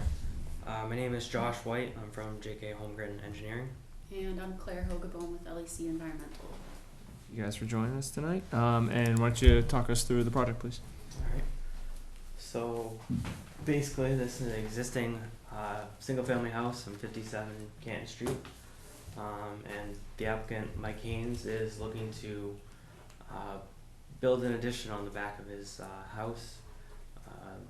The addition will have a couple rooms inside for living space, a deck outside which will replace the existing deck that is currently there, and he's looking also to add a little garage space as well for this project. Do we have any additional hard copies of the plan? I'm having trouble accessing the electronic. Thanks. Thanks, Andrew.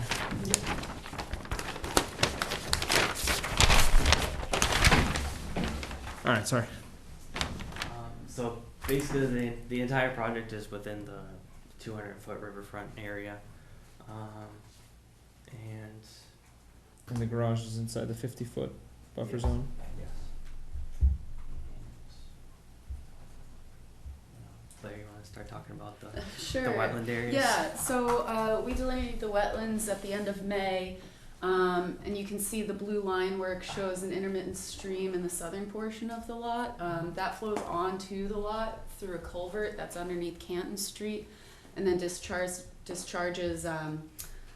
beyond the site into another stream, which is sort of originating up here, flowing in a southeasterly direction to the north of the lot, and that's Fed by a long offsite. pond, basically. Yeah, I think this one's sourced from Ames Long Pond, and I believe this one might be sourced from Picker Pond across the street. But these two eventually discharge into each other way off site. So the 200-foot riverfront is essentially the bylaw riverfront area associated with those, and we determined those to be both type 1 streams under the bylaw as well. There's a bordering vegetated wetland that essentially runs on the southern part of the parcel and off-site along the eastern side of the parcel. And then within that boundary, there is an observed potential vernal pool that's not mapped by natural heritage, but at the time of the site evaluation, there was a significant amount of standing water within portions of that area. So flagged that as a potential vernal pool for the mean annual high water line to that. And the potential vernal pool boundary basically goes up to the tree line, since the lot had been in existence and the manicured lawn had been present before 2005. And so we have the 50-foot buffer to the vernal pool and the 100-foot to the vernal pool boundary that extend onto a majority of the parcel. So the boundary of the vernal pool is how far from the mean high water line? The boundary of the vernal pool, it sort of varies. There's some areas where it's quite close, probably 15 to 20 feet as far as the tree line goes to it. Others where it's a little bit farther, but it doesn't, I don't think it extends to the maximum 100 feet at any point because of that tree line that's existed. Aside from that, there's no floodplain associated with the parcel, no mapped priority or estimated habitat. It's not located within an area of critical environmental concern either.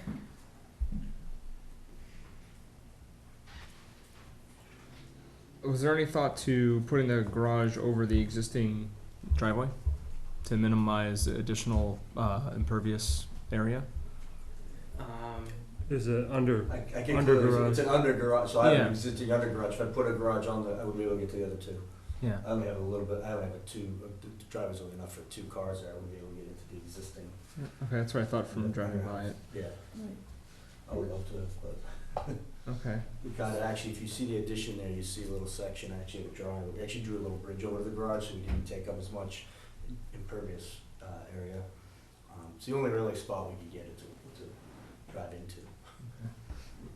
So by the time machinery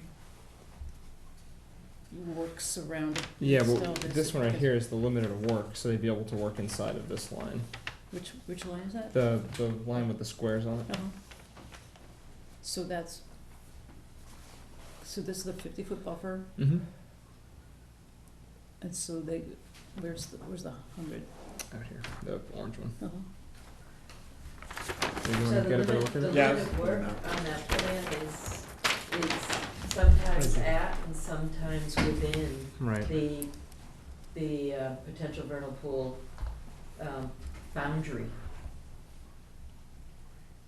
Yeah, and when So, you first for- when you were out there flying, it was beyond any time that you could see any sort of creature evidence of the PVP. Yeah, we weren't doing a formal vernal pool survey, and it was kind of at the tail end of the season, with it Mhm. being such a wet season. Other vernal pool surveys I was doing, they were certified by like mid-April. Mm-hmm. So I tried to take a peek to see if anything was swimming around, and I didn't see any movement. I didn't see any fairy shrimp, but it's in a shaded area, so it was kind of hard to get a good look without getting a dip net out there. Mm-hmm. So no, I Late didn't. May or? Yeah, it was May 22nd. How big is the basin? I would say it exceeds the 200 cubic feet. Okay. But I think the deepest parts of it were between flags A1 and A6. Once it sort of hit the BVW boundary, the topography sort of shifted up, and it was more just like a lot of leaf staining there. So I think in times of heavy rain or in the height of the spring season, it probably does hold water that far. But at the time of the end of May, it was really only limited to this space here. And then with the stream channel being here, this was also ponded up too, but I don't think it extends too far into the woods there either. I wasn't able to get in there at all because it was so dense this Pretty time of year. thick, yeah. This time of year. Mm-hmm. Has there been a waiver request submitted yet? There's a I saw the narrative. There is a waiver request that starts around page 5 of LEC's report.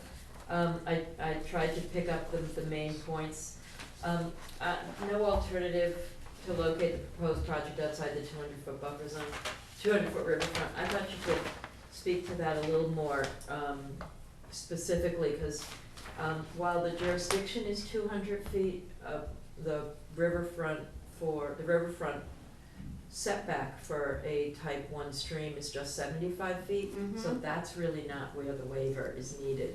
Sure. The waiver really is to address the inner 50 feet on the buffer zone and within 20 feet of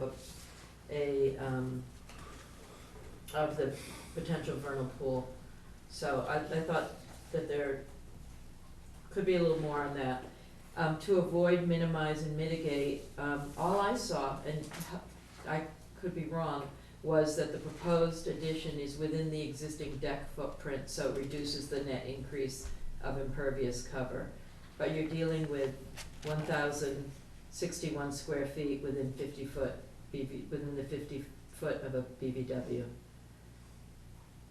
And then the waiver waiver necessary, is that, I think the 1,000 was everything that was within the 100-foot. The 50-foot was down to, I think, 237. Mm-hmm. 237, Yeah, so- yeah, we tried to Yeah. move as much out of there as we could.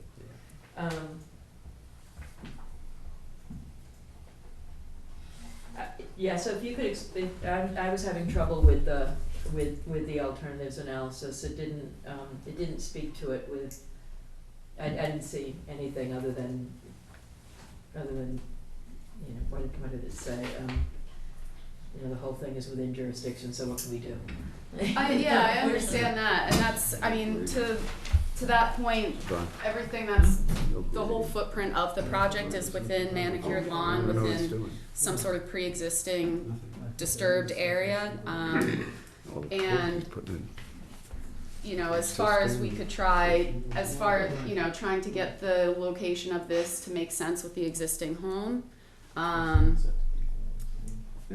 think the garage, yeah, I think we tried to scooch it over a bit, and I think we doesn't could. give you access. You Yeah, scooch it over I a little think that bit, was maybe? where it was like an issue as far as if it was brought closer to the house, it could almost be an issue of getting the car into it properly with how the existing conditions are at the point, at the moment, but, you know, we were trying our best to propose the mitigation area as well to sort of make up for the work that is within the 50 feet. Because we do understand that in order to have a garage there, or even if it's pushed as far away as possible, it still will be within the 50 foot to the potential vernal pool. There's, I mean, in essence, there's no way to avoid being within the 50 foot to the potential vernal pool. And that's why we were trying to sort of go above and beyond with this mitigation area to provide more of a natural buffer for that area that doesn't have much of one in the first well, you're running place. parallel to the BBWs, can you put it on an angle and have, can you use roof drainage, can you? Yeah, I mean, I guess there's a lot, we have no elevations on here, as Bill noted. That's very helpful in our analysis. Yeah, could you describe how you're controlling the drainage? I certainly think it's gonna be one of our biggest concerns with this is the increased, you know, impervious that you're putting onto this, inside the 50 of both the vernal pool and the wetland buffer zone. I mean, I think that's something we absolutely have to address. I mean, I don't know how to prove this project. Well, I do. You would get rid of the garage. Yeah. And I'm just, because you're putting that much impervious inside the buffer zone, not just the no disturb zone here, and you're that close to the PVP. I think that you really have to address this aggressively. Yeah. I think that for this plan to meet the guidelines, you're going to have to aggressively treat that impervious that you're adding to the property. That close to the wetland resources. I just, you know, otherwise what's going to happen is we're going to propose, well, you can do the addition but not the garage, which I don't think the applicant wants. So. Yeah, we'll make sure to address that. Yeah, I mean, it's a tough site because there's not a lot of area to work with that's not. Yeah, it's a big lot, but it's long. You know, Right. it's like it's they can't use, you know, the stuff behind the pool and everything else. So it's, Right. you know.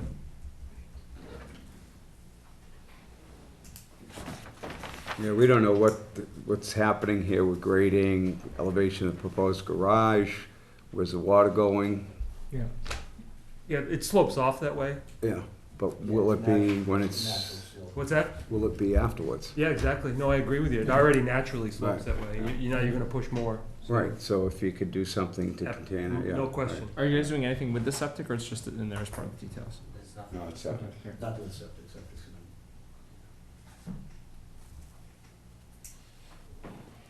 we could definitely do a stormwater management program. Yes, I think that was part of our conversation initially. Yeah, so we're gonna continue, right? Yeah, We're you willing have to to anyways, move 'cause the of garage a the little bit number. if we need to. If we can, we'll try and play it a little bit. Whatever you, it's going to be very helpful to Easton have it as proposed work. The less inside that. Sure, yeah. The better off you're gonna be to help us. Right. Yeah, 'cause you- That's really what we're talking about here, is helping us help to get to a yes for you guys. Right. Find out some kind of configuration that either eliminates built like structures inside the 50-foot or moves them as far away as possible out of the. And making sure you present us with, there's no other Look how close he alternative. is. Right. I mean, that's really important to us. I mean, even if you had a couple of conceptual drawings, you know, we thought about moving it over here, but there's no way to get to it, you know, and I'd have to add driveway to get to the garage over there, or whatever it is. I mean, those are things that, you know, from our standpoint, we need to see in order to make sure that this is the best alternative, so.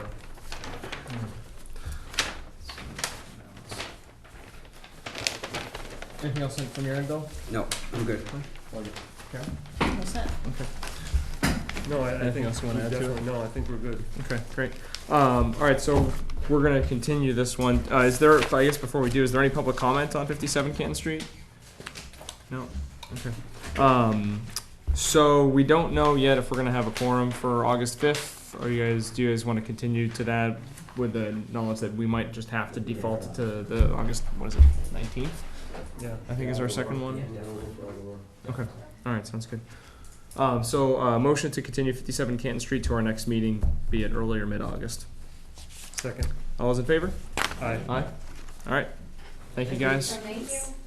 If it's possible, you don't have an extra copy of the, you might want to take a look at the mitigation plan, because you might have comments on it. Oh, yeah. It's Yeah, the whole presently long. restoration area. You don't have an extra copy of it, do you? I only have an 11 by 17 that I've put my chicken scratch all over. I'd probably drop one if need be tomorrow. Would that be, tomorrow, next week? I'm gonna give you my copy, and if you could bring over a second copy, that'd be great. All right, cool. Mine, of course, is all written up. Great. Sure. All right, awesome. Thanks, guys. Thanks. Thank you. Have a good night. Next one. All right. Do we know if 56 Highland is going to be here tonight? 56 Highland is Josh. Oh, there we go. Oh, little air. Well, I'm gonna bring some piping for you next time. I'm gonna get you a mister. Is there an outlet on there? I know. We should. The fan. Yeah, that'll be good. The septic plan, it didn't have a new line on it. I was like, stop. That's the part you're waiting for. All right, 56 Highland Street. You guys? Thanks for coming. You guys just go on to the next page or the bottom or something. 56 Highland Street. Oh, it'll be under continued hearings. Yep. All right. So the way I would write these, they actually haven't seen these before. Yeah, this is the first night you're really presenting. But the way I write my staff reports is that when I revise it, I put it in bold, so you only have to read what's new.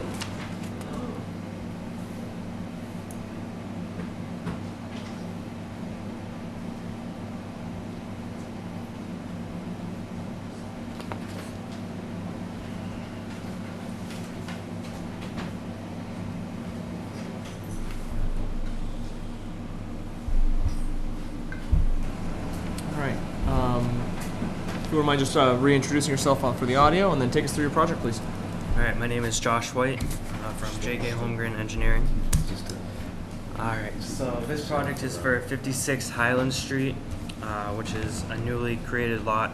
It was subdivided off of 58 Highland Street, which is this house and garage right next door. The purpose for this project is to construct a single-family home with a septic system, and we filed a notice of intent for the work within the buffer zone. As you can see, there's this blue line which indicates an intermittent stream, and then the green line is the existing wetlands line. The red shows the 50-foot no-touch zone, and this solid orange line is the 100-foot buffer zone.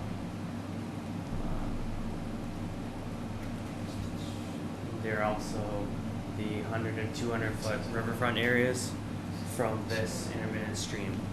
So there's not much work at all being done inside the 50 on this one? Everything is outside of the 50. But the wetland line has been modified from what's shown on this plan. Okay. Even on the revised dated one? Yeah. The revised one, 712? Six, Or 6 I guess, yeah.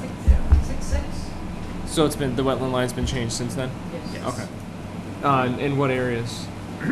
it's going in the, in the area of wetland flag 5 to, I believe, around 9.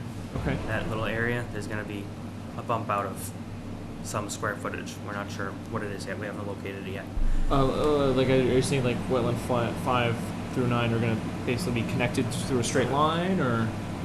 It's something like this. Oh, okay. Looks Alright. like the wetland grew a little bit. Okay. So we're working to get that on our revised plan, so we'll have that to you guys for the next meeting. Okay. Whenever that happens to be. Probably not going to affect a lot of things, though. Yeah, hopefully not. We might have to shift the septic back a little bit, towards the street a little bit. Okay. But other than that, all the work should be outside of the 50-foot buffer zone. Great. All right. Sorry. Continue. It's an ACDC, Yep. and it's no new structures within 100 feet. Okay, nothing impervious. All right. Huh? Nothing impervious. Nothing impervious, so the driveway and the garage is clipping. Small portion of that, so we can see what we can do to get that out of that. If not, we'll ask for. You have to make an argument that there's no reasonable alternative. It's a stronger.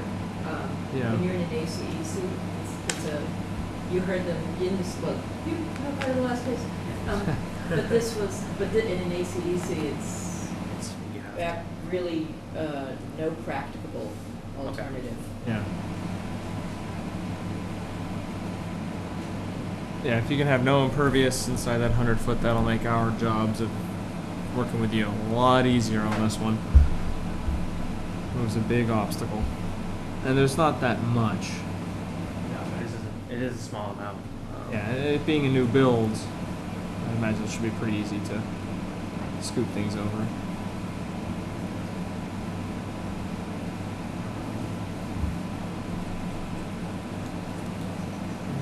Are those dry wells? Okay, yeah, proposed dry well 1, 2, 3. Yeah, off the corners of the building, yes. Yeah, is there stormwater report requirements for the ACEC? Yes. Yeah. The extra stormwater Okay. compliance. Yep, cool. This is, there is the wetland report on this is really interesting. This field is really wet. Yeah. There's a wetland line, there is a stream line, and then that section of new wetland created from 5 to 9 is just a more condensed group of plants than is shown on the rest of the lot. It's a very wet site. There are, first time I've ever seen it. There are small pockets of cattails, small pockets of sedge, set all the way throughout this thing, just interspersed. Too small an area to be considered vegetated wetlands. But I had them actually try to go out and identify this by soils, because it doesn't drain. Did the guy who did whoever did the flagging, did they do hydric testing, hydric soil Yeah. testing? When they went, Brook normally doesn't, so tell us what happened when you went. So in the areas that are very small areas that are isolated that Andrew is talking about, we went out there, we did soils. I mean, they're in the middle of where we did testing for the septic system, so it's all disturbed soil with depressions all over the place. So we're in the opinion that water is just settling there. because it's all disturbed. A 'cause lot it's- of loam there or something, or? Yeah, and that was the reason we uploaded the septic plans that we submitted to the Board of Health, just so you guys can see what soils we found there. That would really help. We don't. Yeah. So these observation holes, why don't you go through them? Sure. Because there's a couple, Bill wants to know. Oh, page 2. I see. It's really, there is fill on top. While Josh is correct to say, it was disturbed by the testing, the former conservation agent still works in town, and she said that she's been on the site before, it's been wet for a long time. So, I don't know, do you guys own the property, have you owned the property over time, or can you speak to the history of this site? I don't mean to put you on the spot, but introduce yourself, but. My name is Jim Morrissey, this is my wife. So, the property was held in ownership by the previous owner for a number of years. It was owned in that family, and the area that we're intending to develop is a large grassy area. They had really, cleared and maintained and mowed a lot of the property. The area that Josh mentioned was disturbed. We did a number of perk test holes, and we had, we spent the day with the health agent identifying those that were going to be satisfactory for our purposes. We started as far away and then worked our way up to the front of the property. So in the course of the day, with the machine moving around, it did disturb quite a bit of property. It was rough, regraded, and then just waiting until the time to proceed with this development. Although the lot is large, the contiguous upland is just sufficient to maintain the existing house at 58 and adequate to create a new lot at 56. So if, You guys do your septic? Are you live at 58 or? 58 is unoccupied. We are approved to do our septic system. We actually had to revise it, extend the SAS, and then we kind of suspended operation on that. And in the outcome of this, and also Highland Street just got repaved, so we had to focus bringing in gas to 58, bringing in water at least to the sidewalk to 56, and bringing the water connection to 58. So. Yeah, just the reason I asked, I look at a satellite image and I can see the disturbed area where you guys must have been doing your perk holes, and then there's a big dugout hole in the front of 58. Right. Yeah. so on these soil tests, on the observation, I'm sure you're probably looking at them now, Bill, 19 inches below the surface, you get modeling and you get weeping. All over, yeah. 22 inches, 19 inches, 24 inches. What was You it? see the soil modeling, Yeah. so the water stands there regularly. Well, I They're see, coming and I going. see different, like one perk rate, the one you saw at 22 at a 28-minute rate, and then you see another one that has a 4-minute rate. What, did you just send the soils off for testing, or you didn't perk it? I believe we did a sieve analysis. Yeah. I believe that's what we did. Because you're in the water, you had to do that? Yeah. So the wetland standard for, is it a wetland? One of you got topography, you got hydrology, you got wetland plants, but you have soils and the soils are modeling, and then the water is at or near the surface. When you're 19 inches below, I'm sitting there saying, okay, where does near the surface? I know we're not at the surface, but what's near the surface is 19. So it's a tricky site. It's a very tricky site. And so with the soil, just that, it's not a 2-minute inch perk. I know he knows all this stuff, but just for the board, so if they're probably, usually they go by the highest. I didn't see where the test pits are up there, but if you look at test pit 3, it's at 19 inches, Yeah, yeah. which is, where's test pit 3? Okay, so it's right in the system. So the bottom of the septic system has to be 4 feet above that. So you got 4 feet, and then what are you showing in there, like Caltex or something, or This is just pipe. pipe, so you, yeah, so you make it only a foot thick with Yeah. the 6 inches and Yeah, 6 inches, exactly. okay. So what he's doing, he's 4 feet above it, then another foot for coverage. So from existing grade, you just do the math, 6 feet, and he's starting at 19 inches, so 6 feet minus a foot and a half. So the system, what are you, 4.5 feet out of the ground? Yeah, exactly. So the system is basically, the Wow. system is basically gonna be above existing ground, above 4.5 feet. existing elevation. Yeah. So then you gotta think about, by doing that, you're creating, sort of with that grade, so the slope is? 3 to 1 3 to 1 slope, so you gotta think about how the water's gonna run off of that. It's gonna sheet off, hit the 3 to 1, and how do we maintain the 3 to 1 without it washing out with heavy storms? How much, the overdig is only 5 feet, because that's all that's needed for the system. I'm wondering if a drainage, you know, if we shouldn't put in some sort of,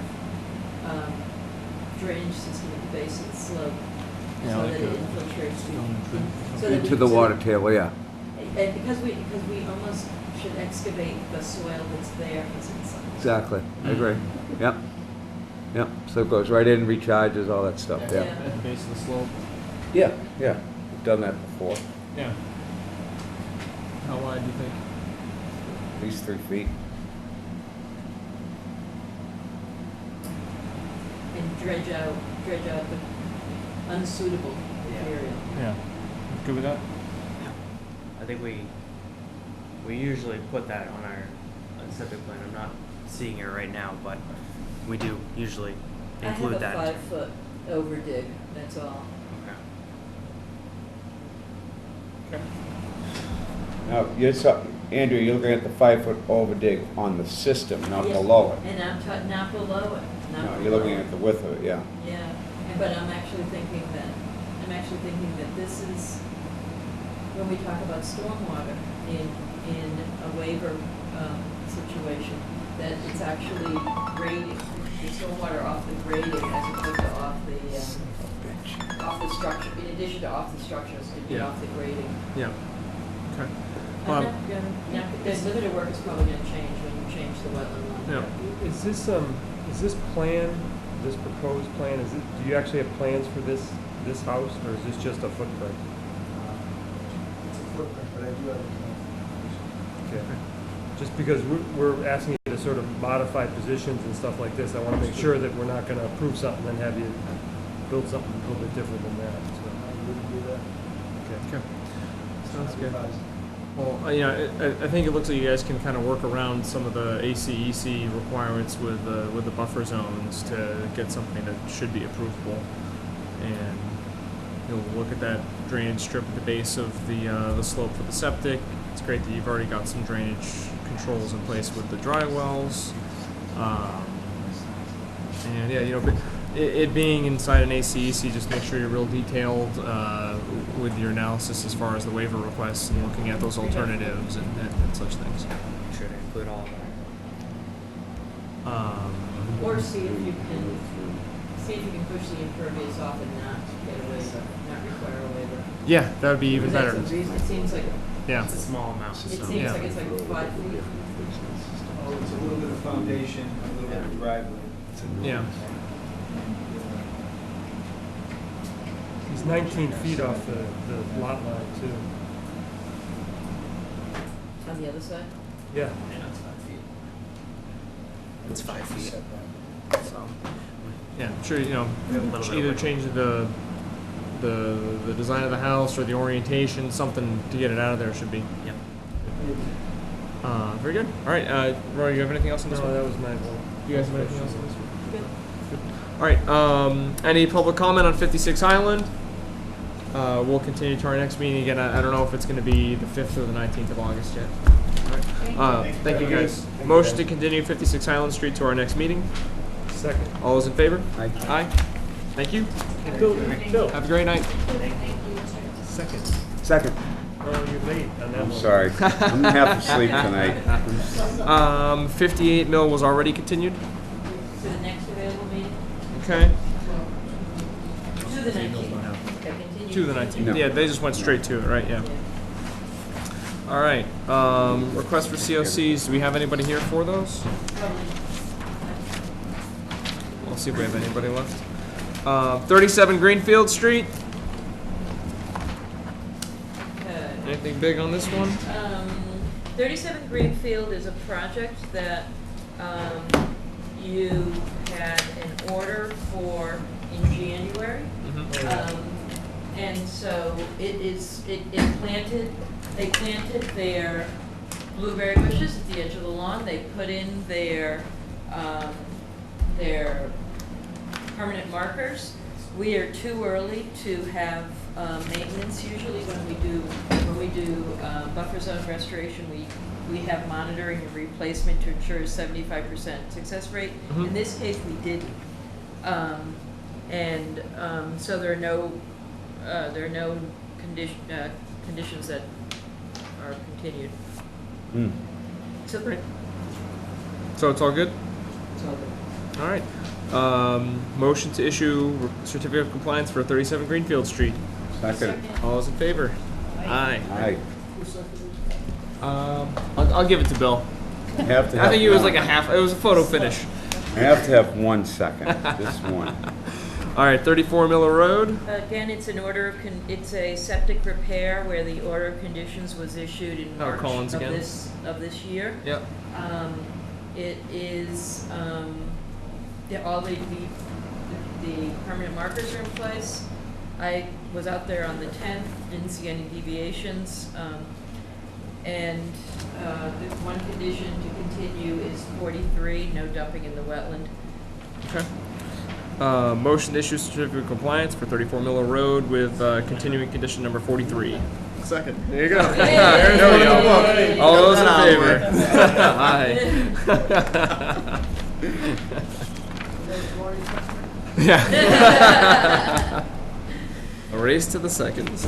All right, 75 Village Street. 75 Village Street is more interesting.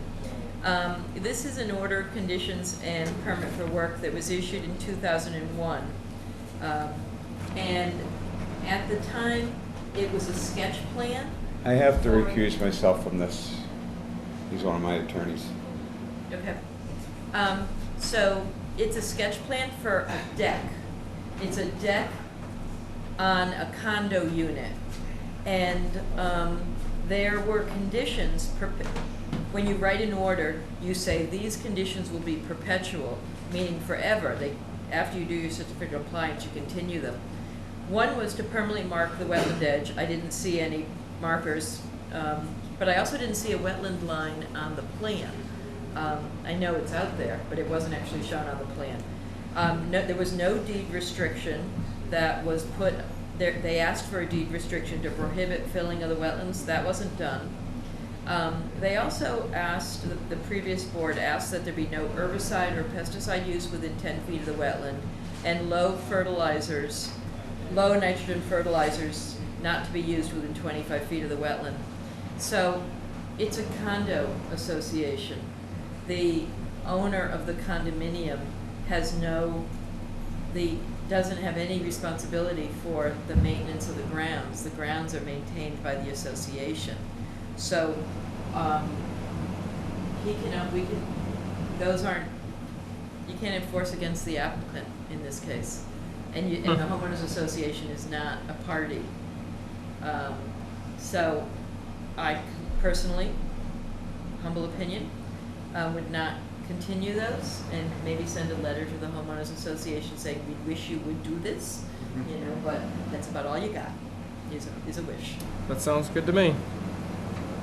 About all we can do, unless they have a violation, and then we can work with The them. homeowners association Yeah. is violating. This is a subdivision. This is a condo association that's been around long before 2001. Yeah. All right. So they didn't, so it isn't just the side deck that we're approving, it's also this other little piece of the deck that connects the two decks? It's the he gave us an affidavit, and he said it's a square. Because if you go out to the property, and I have a picture of this if you wanna see it, Yeah, you have this deck and it extends beyond, this is the end of the house. yeah. And then Of it the goes- building. Yeah. It goes beyond about 3 or 4 feet, and then there's an 8-foot section that It connects creates a walkway. this one to this smaller deck that's over here. So His I, affidavit does not speak to that 3-foot walkway. I'd be a little surprised that this was there as part of the original It's a small deck. It was a replacement deck. Okay. The deck, in 2001, he was replacing one deck with another one. Do I have the? You know, I didn't print the affidavit, I looked at it, I didn't print it though. I have it. Have anything in there? Here's the affidavit.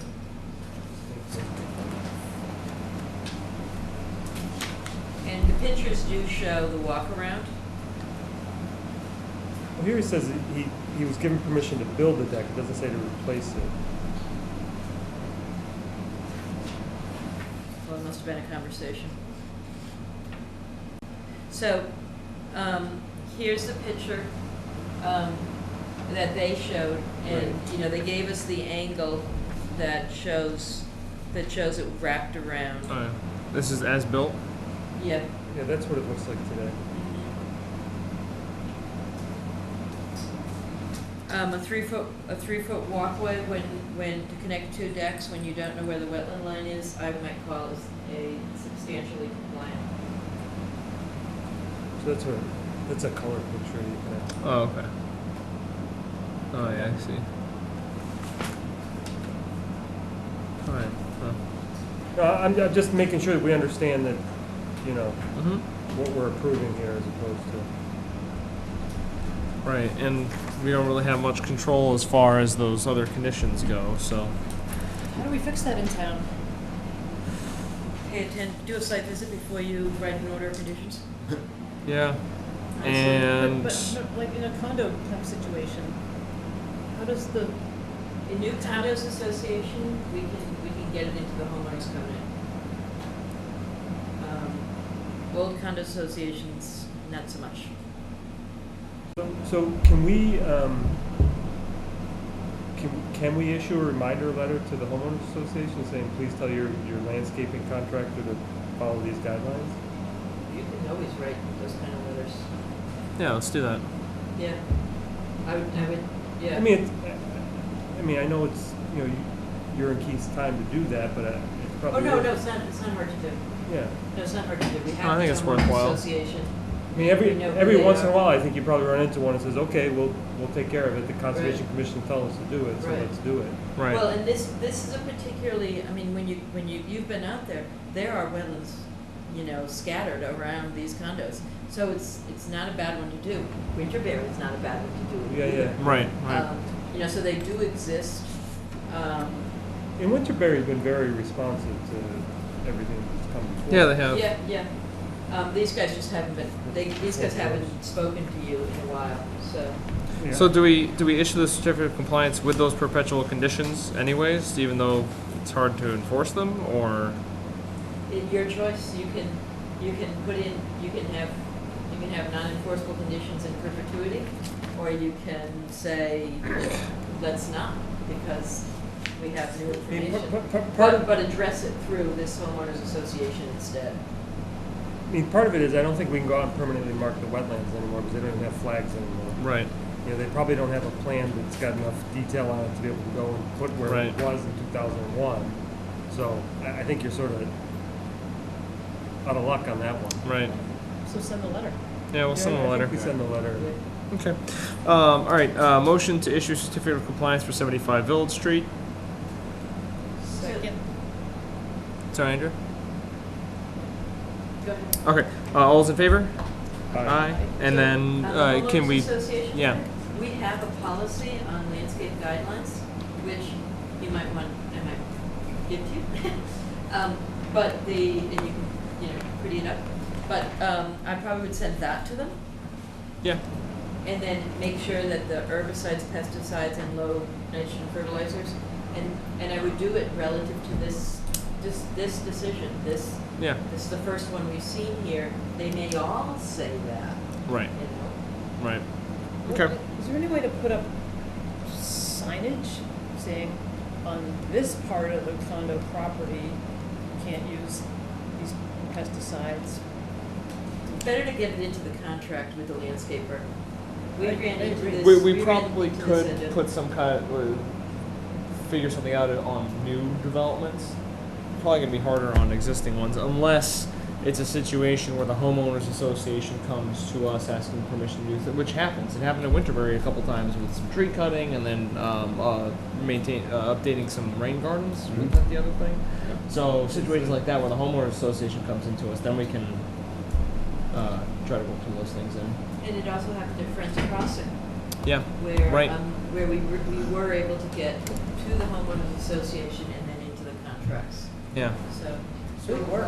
Working on it. Were you asking for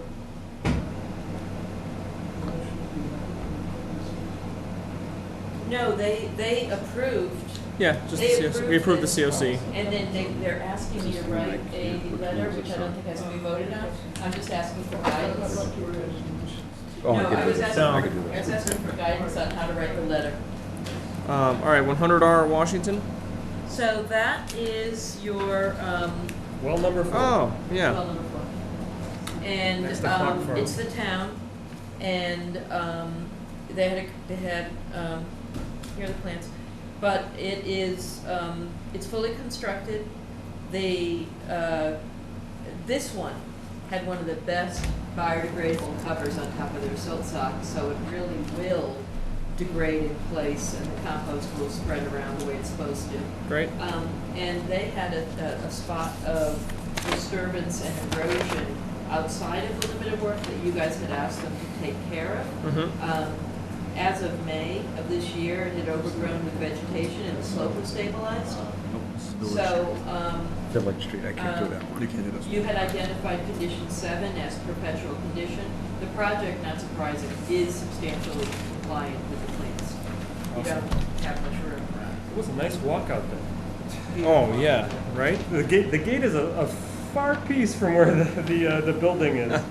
They also put in a larger sign on, no trespassing, which never was there before. Yeah, it was funny. I was out with a resident who was walking his dog. He says, "Why do they have a gate here now?" I said, "I don't know. It's a public water supply. I don't know. It seems like a reasonable thing to do." Don't want your dog crapping in our water. So, all right. Motion to issue certificate of compliance for 100R Washington Street with the conditions continued perpetually as noted in the staff report. Second. All those in favor? Aye. All right. Alrighty.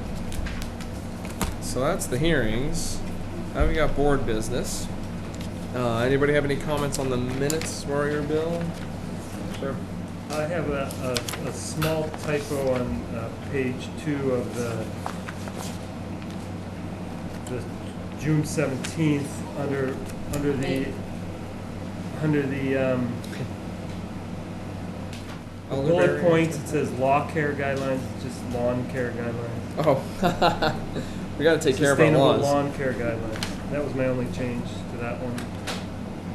And on June 26th, there's just a sentence at the end. It says, Oh, yeah. Andrunas noted. I fixed that. Oh, we did? Okay, I didn't see You that. didn't get it, but I fixed it. Okay. It was either remove it or figure out what it says. When I can't figure out what it is, I say remove it. But if you know what it is, then we're good. I wrote it. That's I great. rewrote it after. He said, "Is it done?" And it's like, "Oh yeah, it's done." And then I read it. It's like, huh. Except for that sentence. That's funny. So what it now says is, Andrunas noted that the planting on the north side of the subdivision road will happen in the fall. Okay. That's kind of valuable. That is. Okay. So that's the one you want to. That's the one you want to. Yes. This is the one you want to vote So on. I go with Andrea's change on this one. So motion to accept the minutes with the proposed changes. Second. All those in favor? Aye. Aye. All right. Great. All right, so then we've got the commission reorg. So there's a chairman, which I'm currently acting chairman. There's vice chair, which was one of the outgoing commissioners. And then there's a representative to the Community Preservation Committee, which Mr. Goodman was our representative to that committee. What's the workload for CPC? They meet once a month? They meet once a month. I think the first one coming up is August 8th, but I might be wrong. That's what I have. Yeah. Okay. So they kind of get to decide what the town does with the community preservation funds that we So they review all the receive? applications that come in. Yeah. I've been to a few meetings, so, I mean, they review the applications for CPC funds, CPA funds, and decide whether to accept the projects or not. And then the ones that they accept, they put forth to town meeting, and then we vote on it at town meeting. So community preservation, that's that tax. 2%. Can only be used for open space, recreation, affordable housing, and historic. So you guys are required to be on the board because open space is one of the pots of money. Right. Right. And has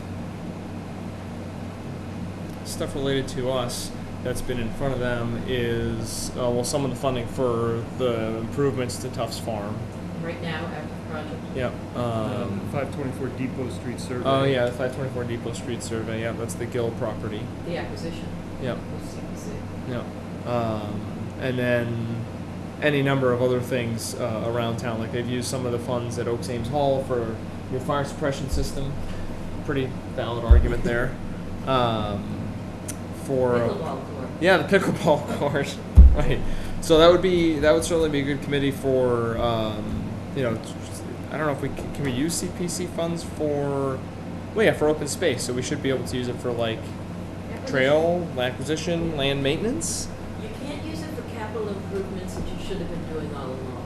Okay. But you can use it to improve Yeah. that which you didn't have. Okay. All right, that's good to know. So the commission also has a fund. Yeah. But it's a fund that's not, they have a conservation trust fund that happened prior to CPC being in place. And it was a big pot of money that isn't as big anymore. and will never probably be ever refunded again. But you do have a land management fund that happened previous to CPC. As long as I'm around, I'll be very protective of that money. You know? But we're responsible for some of the buildings on, like Wheaton Farm and Tufts Farm we're talking about right now. And Yeah, and so I'm interested in CPC. I don't have the time to commit to it right now. In addition to being on the Concom, so I don't know if anybody else is interested in being a I'm rep on for that. 524 Depot, so Okay, right. Which should wrap up this year, so we should be making our final. Okay. Bill or Carol or Mike, are you guys interested in being the rep to the Community Preservation Committee? I can't commit the time, unfortunately. Yeah, that's, Yeah. I'm not sure right now. Okay. So maybe we'll have to Can you default? do a push. So we can, how about we do this? I'll take it for now. Yeah. And then once everybody gets a little bit more familiar with what they're doing, I know it's something that's sort of tough to jump into your first meeting here. But maybe we can sort of revisit it. Maybe, I mean, part of the thing is, they start seeing applications in the fall and the late fall, and then all the work is to evaluate them all in the spring before town meeting. So it's sort of like if I jump in now, I'm sort of in it all the way through town meeting. I don't have to be. Mm-hmm. Anybody can jump in at any one time. That'd be my only concern. But okay. Certainly, I'll take it for now. I may come back to us in a couple of months and say, listen, it's just too much with everything else I've got going on in my outside life. So yeah, you got a couple things going on. Yeah. So all right. All right, thanks. Well, and we can touch base ahead of it too, because for a couple I might be able to flex in depending on what's going on with schedules. Okay. August 8th I do have open right now, so but the rest of it I'm not sure. So let's touch base that week. Okay. Okay. And then we'll have to. And then for the reorg of the board, been the chairman for a couple of years. I've enjoyed it. I'm fine carrying on with that. if you guys will have me do that, and then for vice, I think it probably makes sense for Rory or Bill to kind of take that up. I'm definitely interested in having, Stefan as chair again, and, I am too. he's doing a good job, so. Maybe Andrew. It's really important for the chair to keep the discussion focused.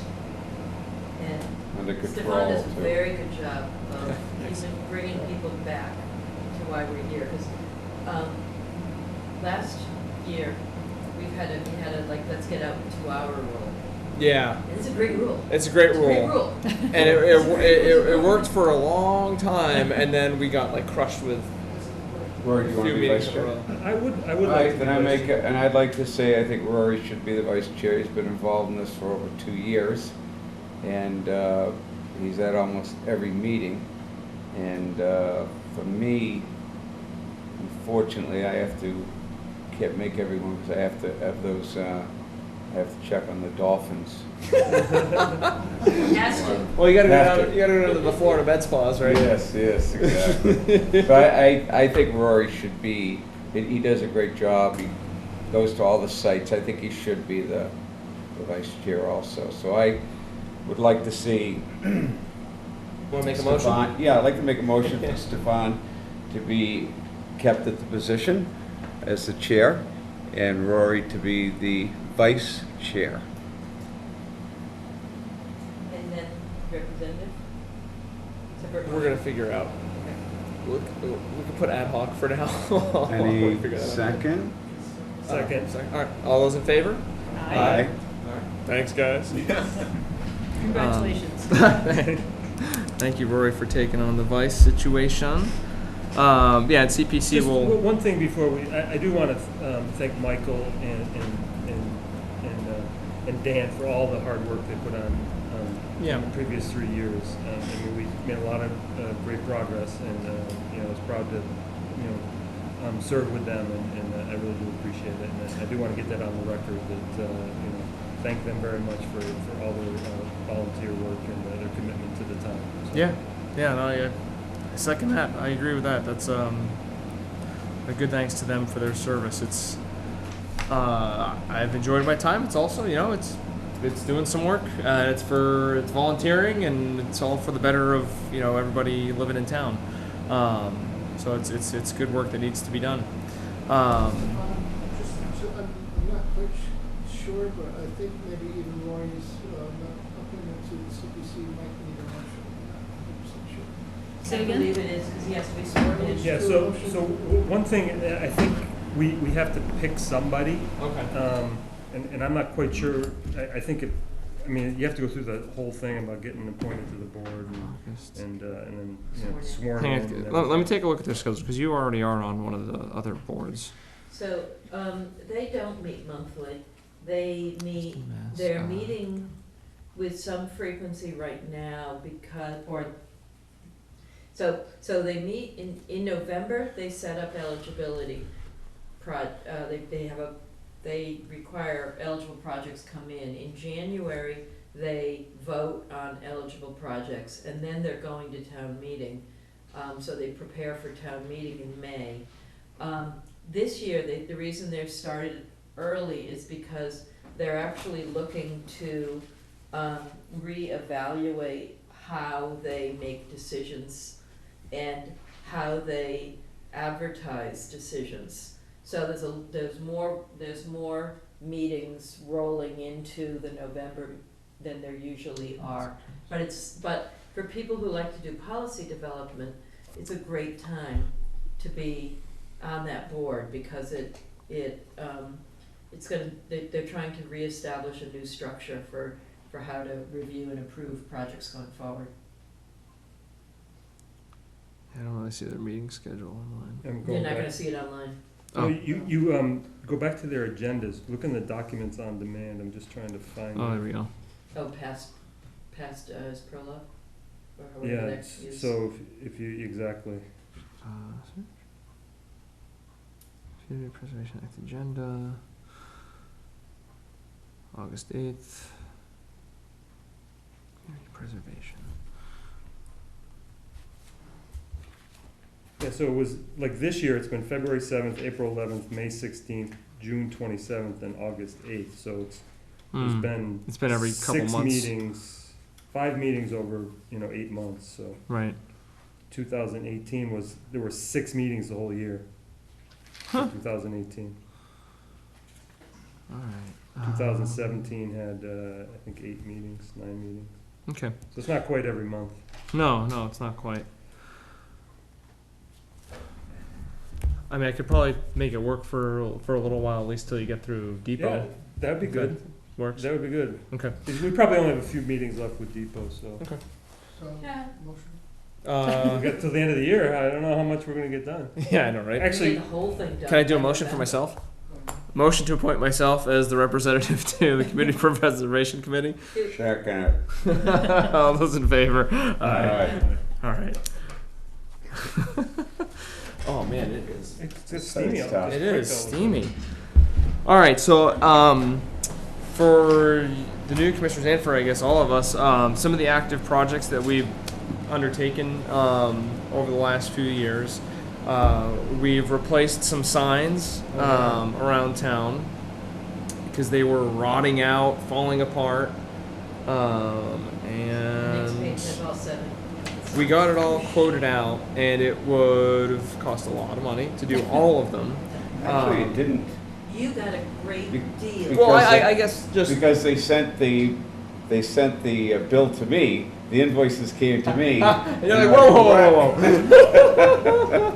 That's No, they're very awesome. good. They're awesome, those people. So these signs haven't been replaced in 25 years. Yeah. So you can actually see them. Do we have Oh yeah. The old ones. So here, the before and afters are on yeah, you it? can see the old meta comments. You can see it's rotting through, and then here's the new one. So we went through and did we do Very nice. half a dozen? 7 signs, 7 5 signs. properties. Because we wanted to keep it within a kind of a certain percentage of our overall These will last a budget. long time. Yeah, Isn't and that these nice? are they're composite too, so they're gonna last a long time. They were able to reuse all the old footings; those were all in good shape. Yeah, all the posts were in great shape, the guy said. And we went through and took pictures of most of the signs in town. I've noticed a couple that we didn't I take like pictures that. of, and That we is put a nice. Google map together. Did you see some of these? Yeah, I definitely did. They look I awesome. actually emailed you guys a couple weeks ago. I said, oh Yeah, my yeah, I God, remember. Yeah, you said. Yeah. They look really great. neat. Makes you want to look at it. Yeah. You know, before you drive by them, you just go, "What? This is something that." Yeah. How much moss was on that one? But yeah, we have a whole Google map with all the pictures geotagged of where the signs are. So, when we started the project, we said, all right, we'll do a chunk now, and then, phase 2, we'll kind of be figuring out what signs do we want to do next, when do we want to do them. We found a good vendor, thanks to Mr. Humphrey here. Thank you. They did a great job, and they were by far the least expensive bid. And the easiest to work with. Yeah. Very easy. Very easy to work Yeah. with. Who is it? Sign design. Yeah. So I have an intern. I don't mean to interrupt, but I do have an intern for the summer. He hates the fact that I have interns like almost every semester. And they hit one of his projects once we get him on the computer is actually to take that Google map and my tablet and go out to every one of our conservation lands and take a very good head-on shot of what's existing, geolocate it, and give an evaluation of its condition. Good idea. Yeah. Great. Along with the trailhead. Is there kiosks? Is it an open trail? Are there invasives that you can see that you know? Yeah. Or you don't know? So it's just a quick. Tell him quick to evaluation. pack the Technu in case he runs into any has poison ivy. Yeah, right. That got into the minutes. Technu, yeah. That stuff is a miracle worker. So that's been one project we undertook. Another one is taking a look at our the commission's regulations and kind of trying to clean them up. There's plenty of redundancies. There's some areas where things aren't very clear, and Rory has done a lot of work going through the regs. We made one change a couple years ago that previously, if there was mapped rare species habitat, you couldn't even ask if you could do a project. So we made it so that you can ask to do a project, but then we can require a number of different studies and such things to approve it. And one of the projects, 58 mil was 58 mil is. 58 mil. Because of that, they were able to ask their project, and they had to go through natural heritage, and they came back and they said, yeah, okay, you are taking habitat away, so you're going to have to do X, Y, Z. So that's when that one comes in front of us. That's going to kind of be a big one to review. And we have some regulation updates that we conceptually approved, and we probably have to revisit them because it's been almost a year, around vernal pools. Some of the things that we'd like to look at, some surrounding towns. So Easton passed the bylaw very early on, before a lot of towns did, and developed the regulations before a lot of other towns did. There are a lot of updated bylaws and regulation sets that we can look at that have some nice features, such as de minimis projects. So, if somebody has some deck stairs that they need to replace, it's inside of our jurisdiction, but if they're literally just replacing existing deck steps, go ahead and do it. So administrative review, yeah. So, trying to define certain projects that don't necessarily require you to file an application, go through all the steps. If it's a real small thing, it's not really going to impact things. So those are kind of some of the regulation updates I think the we're other looking thing at. when it came up with this year's annual conference in the spring was, I think that we should be looking at adding climate change impact into our regulations in consideration of impact on the climate change in the future. A couple of towns have already sort of undergone this and implemented that into their regulations and without bylaw changes, so that might be the fastest and quickest way into it. Yeah. We may have to go back as these things start to develop and actually put it into our bylaws at a later time, but I think right now there's probably some good examples for us to look at where towns have already done this and help fortify our town resources against climate change. So I think we really have to look at that. And that's one thing I'd like to do this year is at least get that moving. Yeah. So that maybe by next spring we can start thinking about actually putting regulations to things. But we got to get agendas that aren't going till 9 o'clock. Right, exactly. To get to that point where we It'll put come. some stuff together. I'll work with you on that. Okay, great. Great. And then one of the other projects is Tufts Farm. And Carol, you were at one of the information sessions. So it's a property that we own off of Canton Street. It's currently a working farm. Right here. And we had some students from an architectural landscaping school out in Western Mass kind of come through, evaluate, talk to us about what we envisioned for the property, talk to the current renter who's farming the land and paying us rent for that, and the public in general. And they developed some kind of master plans for us on what we can do with the property. And it's kind of nice because it abuts a couple other properties that some of the Eagle Scouts in town have done projects for making and mapping trails. So it can be a nice trailhead for accessing some of that. Yeah, this abuts Flyaway Pond. Yeah, so Flyaway Pond is over here.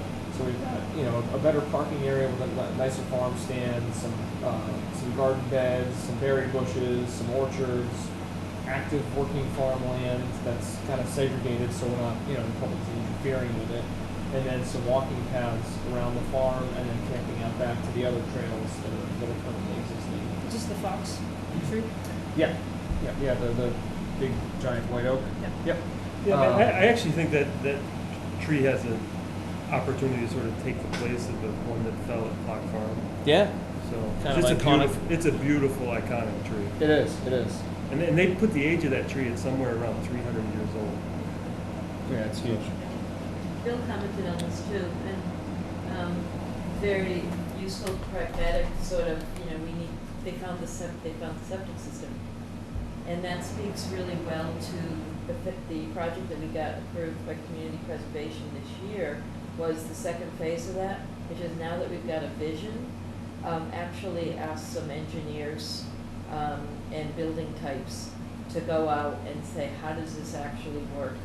And actually evaluate the structural integrity of the buildings that exist, because you get $1,000 a month rent, so $12,000 a year, And you have all maintenance responsibilities. The homeowner takes care of small stuff that he can, you know, mows the lawn, he takes care of that stuff. But any type of repairs he does comes out of the rent. So replacing the gutters came out of the rent. Fixing the kitchen ceiling came out of the rent. It's great when he can get the work done because my procurement laws are more restrictive than yours. Well, you understood what I was Yes. getting at. I don't want to, if all this work happens, see, they just, look, Mike, what was Mike's wife's name? Luke. His wife's name? Oh, Mary. Mary. So, they're living there, they're not like teenagers that are taking 2-3 showers a day. So, they're not really using, or I should say abusing, the septic pit that's there right now. But we don't know if all of a sudden it fails and where the water table is, and if it has become a mound system, or, so I was telling Andrew, I really suggest at least having some test holes due on the site before anything happens. It's true. Yeah. And Good a year idea. That's ago, a good idea. they told us about soft flooring underneath the Right.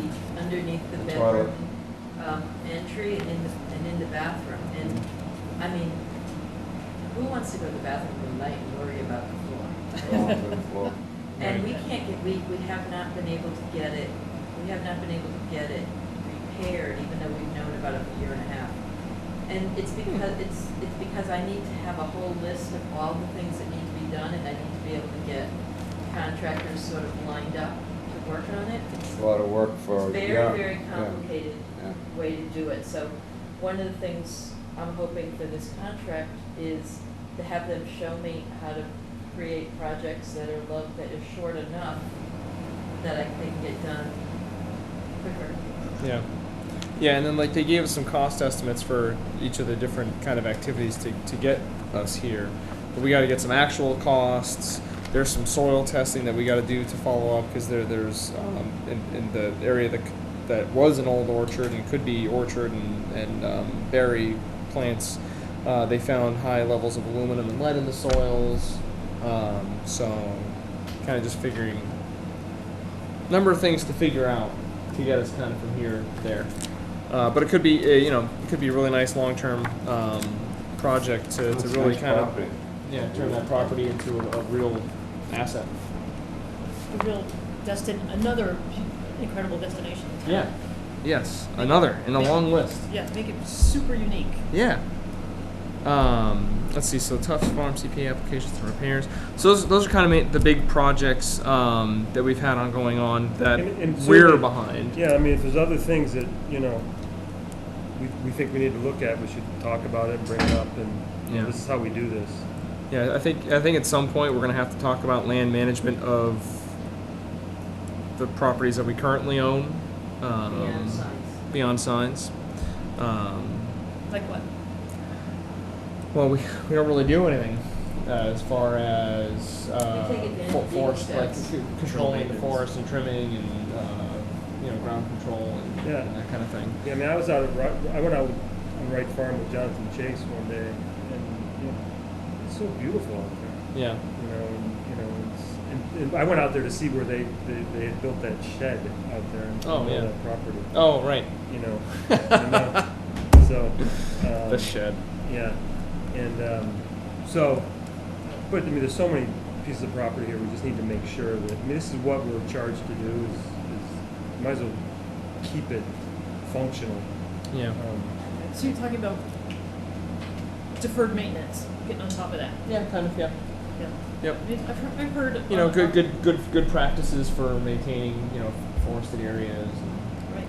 Right. And then also, like, There's- there was a Boy Scout project to clean up the Langwater Pond property, right on Pond Street there, and they did a really nice job. And it was kind of a mess, tons of broken glass and garbage and stuff in the water. But it could be a really nice spot in conjunction with the Ames Estate for people walking around downtown and everything. It has beautiful frontage on Langwater Pond and beautiful views and everything. So certainly, you know, the Eagle Scout project did a really nice job cleaning it up and documenting things, but I think that we could probably do a little bit more to may either raise awareness or usage of a nice property that's so close to downtown. It might be interesting for us to create an inventory of projects. So Yeah. for two reasons. One is for Eagle Scouts to have an inventory of projects they might be interested in doing. We have very active troops in town. Yeah, there's 2 or 3 that come a year before us. And the other thing is that when we need a public interest, we may have something that sits there and says, you know, listen, if you could, you know, volunteer equipment or manpower to get, you know, this project done, that could be your public interest to offset your waiver request. Right. So. I have that, I have an inventory because I can't remember anything. Yeah, me too. And so I can bring it forward, and Great. basically anytime anybody says, you know, this needs to be done, it goes on the list until somebody says they're interested in doing it. Nice. So I can bring that forward Great. at Awesome. a planning session. Why am I not surprised? I didn't get anything done, I just put things on this. I get on this. That's your undone list. Yeah. It keeps growing. Every once in a while you have to go and pair it. You have to get stuff, okay, I'm never doing that, let me get it off the list now. Yeah, so I mean, if there's anything you guys are particularly interested in related to the Conservation Commission and the properties and such things, you know, bring it Yeah, by forward. all means, if you're not aware of all the properties the town, you know, go on the website. And Yeah, there's some good maps on there. Oh, at probably days, if not next week. We had an open space, we have the open space update you're gonna love. The open space map now is a 2008 map. This is 2019. It is integrated with our trail maps. It'll be, you know, you'll be able to go online, but you'll be able to hit a point and the trails will come up and where you can park. Wow. And there are not too many trail maps, but it is snazzy. Wow. Awesome. It'll be up in a week. Everybody used to yours on the back one here? I missed that. Okay. I missed this. Okay, cool. I wasn't sure. I'm not familiar with everybody's signatures yet. Excellent. Awesome, thanks, Carl. All right, so that's kind of the status of the active projects. So potential gift of land, 1 hour Morris Road. This is very, there's a tiny little, I don't have quite access to the television, this would work better, but this is a tiny little property. It is map. It's off Foundry. Oh, yeah. It is map 53U, parcel 5. Southeastern. It is 40,000 square feet in the center of a wetland. It is off of Foundry Street. It has no frontage. It's surrounded by other people's land. Oh, it's just like an island in the middle of this island? It's an island in the middle. It's an island in the middle, Huh. and Right across from the regional, basically. it's 40,000. It's 40,000 square feet, and the land value is $500. Take it. Breaking the bank. His annual taxes are $6.24, just in case you wondered if it was wetland or not. So what's the point of the gift? $6? So what he's saying is, my mother passed away in January. I'd like to give the property to the town. Please let me know how I can do that. It's a gift, but gifts cost money. Right. You have to do a title search to make sure it's a clear title. And you need to make sure there's no taxes due. Make sure there's no what? No taxes due, no liens on the property. And so we can do the deed because it's a standard template deed. But if you were willing to take this on as a gift, you might want to ask them to give us a clear title, which speaks to another CPA project. Don't forget your neighbor. Oh. So this one. Oh, this yeah, one, yeah, yeah. So this one, it has no value to anybody. I would say it has no value to the town either. Yeah. But and to take it off the tax rolls isn't going to hurt the town. Right. At all. Death by 1,000 cuts. Yeah. So I don't have it's not a piece of property you have to run out and purchase, Right. but they're gifting it. Okay. What would be our cost to do this? Do you have any sense? I mean, So 5,000 or? A title search, well, you could ask him. Yeah. So No, the that's title- what- the title search is a Just couple- wondering, how much would it cost us to accept this gift? It's a couple $100 on title search and then. Yeah, it's just the attorney does a title search on it, and then you have a closing. It's not, Yeah, the. and all he's gonna the do lease is, he's just zero. asking for a credit, $500, what it's worth. So you write off on his taxes over 3 years. That's all they do. Sold? Yeah, I mean, if he'll But do here's the the other title thing, we're search, not looking that at the sounds other good. cost, is if it gets taken as a tax taking, it'll cost the town more money. Yeah. Exactly. Yeah, It's yeah. a longer process. All right. What do you mean? If he stops paying his Taking, taxes. then you have to, Yeah. then you have to hire attorneys, and you have to advertise and all that stuff, and go to court, and And it takes a couple of you years. gotta go to probate and all that stuff. Like, Yeah. it's not just one. it's not No, just- you're running up a bill, yeah. Okay. I say it's not worth it. I mean, I don't have a problem, taking it if he Do wants we to. have to make a motion on it? You have to vote, yeah, because another guy asked to purchase and you voted to choose not to. Yeah. But this, yes, you. I make a motion that we take the land as a gift. If he can provide clear Yeah, title. if he can provide clear title. Yeah. Second. All those in favor? Aye. Aye. It's a wetland. Let's own all the wetlands as possible. Yeah. You can't get to the. I don't care. and- It's doing a job. Right, right. Okay. So, All right. Updates? updates, I use this updates for what's new in town, because, Not everything that she deals with comes before us. Yeah, so, Josh Peach had a tree that fell on his property that was in conservation land at Hearthstone Road.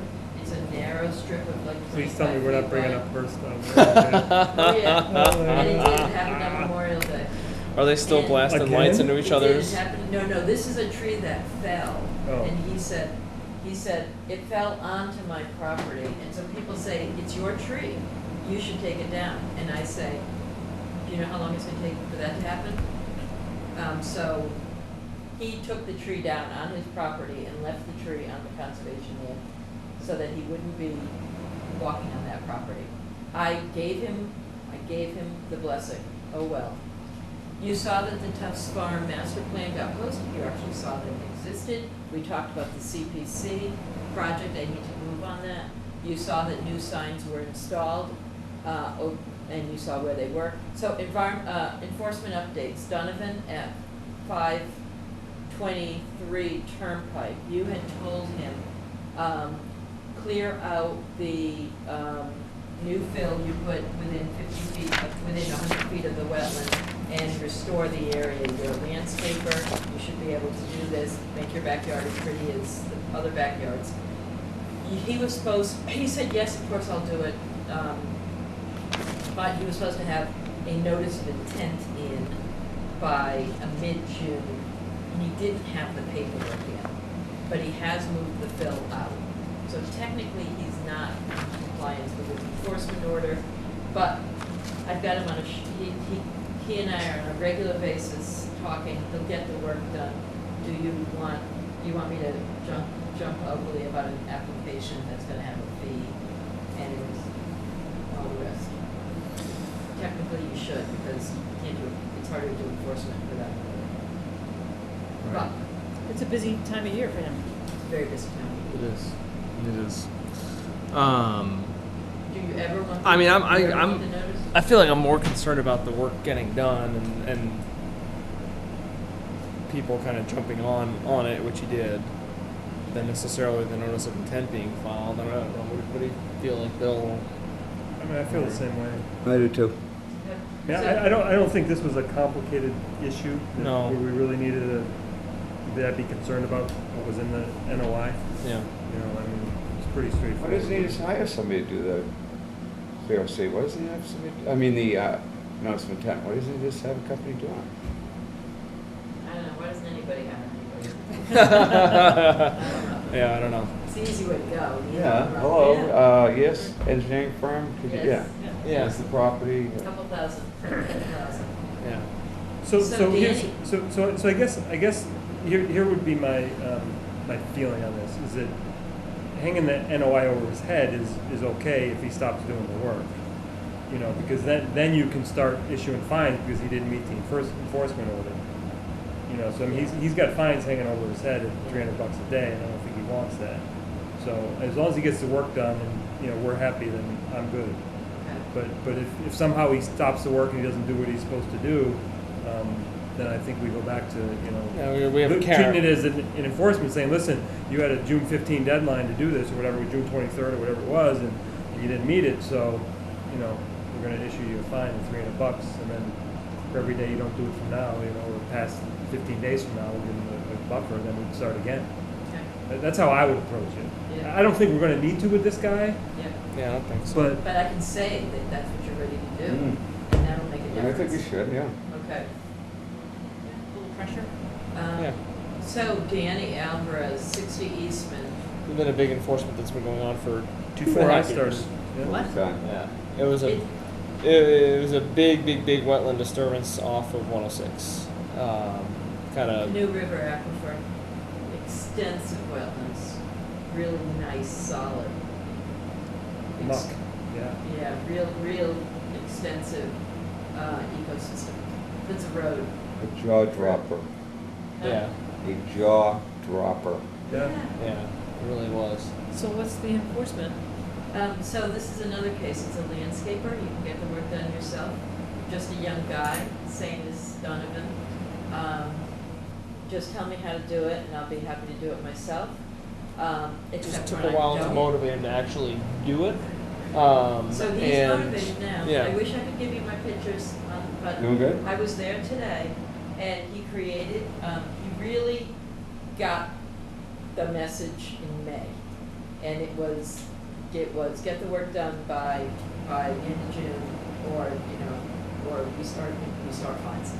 And we had the town council CC'd on this letter. We are taking you to town council, and so we got him. And he started doing the work. He put in a stream crossing. He took a took a bucket and cleared out like a 3.5, 4 foot wide bank. But what it does is it cuts the road from Eastman Street. Yeah, is a- basically the way she was down. describing it, right at the bottom of that slope, where we were like, it looks like this was connected. Yeah. Mm. So Yeah, exactly. So it cuts that. It cut it right at the base of the slope, or a little bit of a level spot. You cut that stream in, so you take that big pond that was next to his driveway, and you connect it back into the big wetland system. It's very rough. It's very rough. He needs a good rainstorm to kind of push all the just the little rocks in place. Mhm. But you've stopped him from using the road. He then took that road that was what, 24 feet?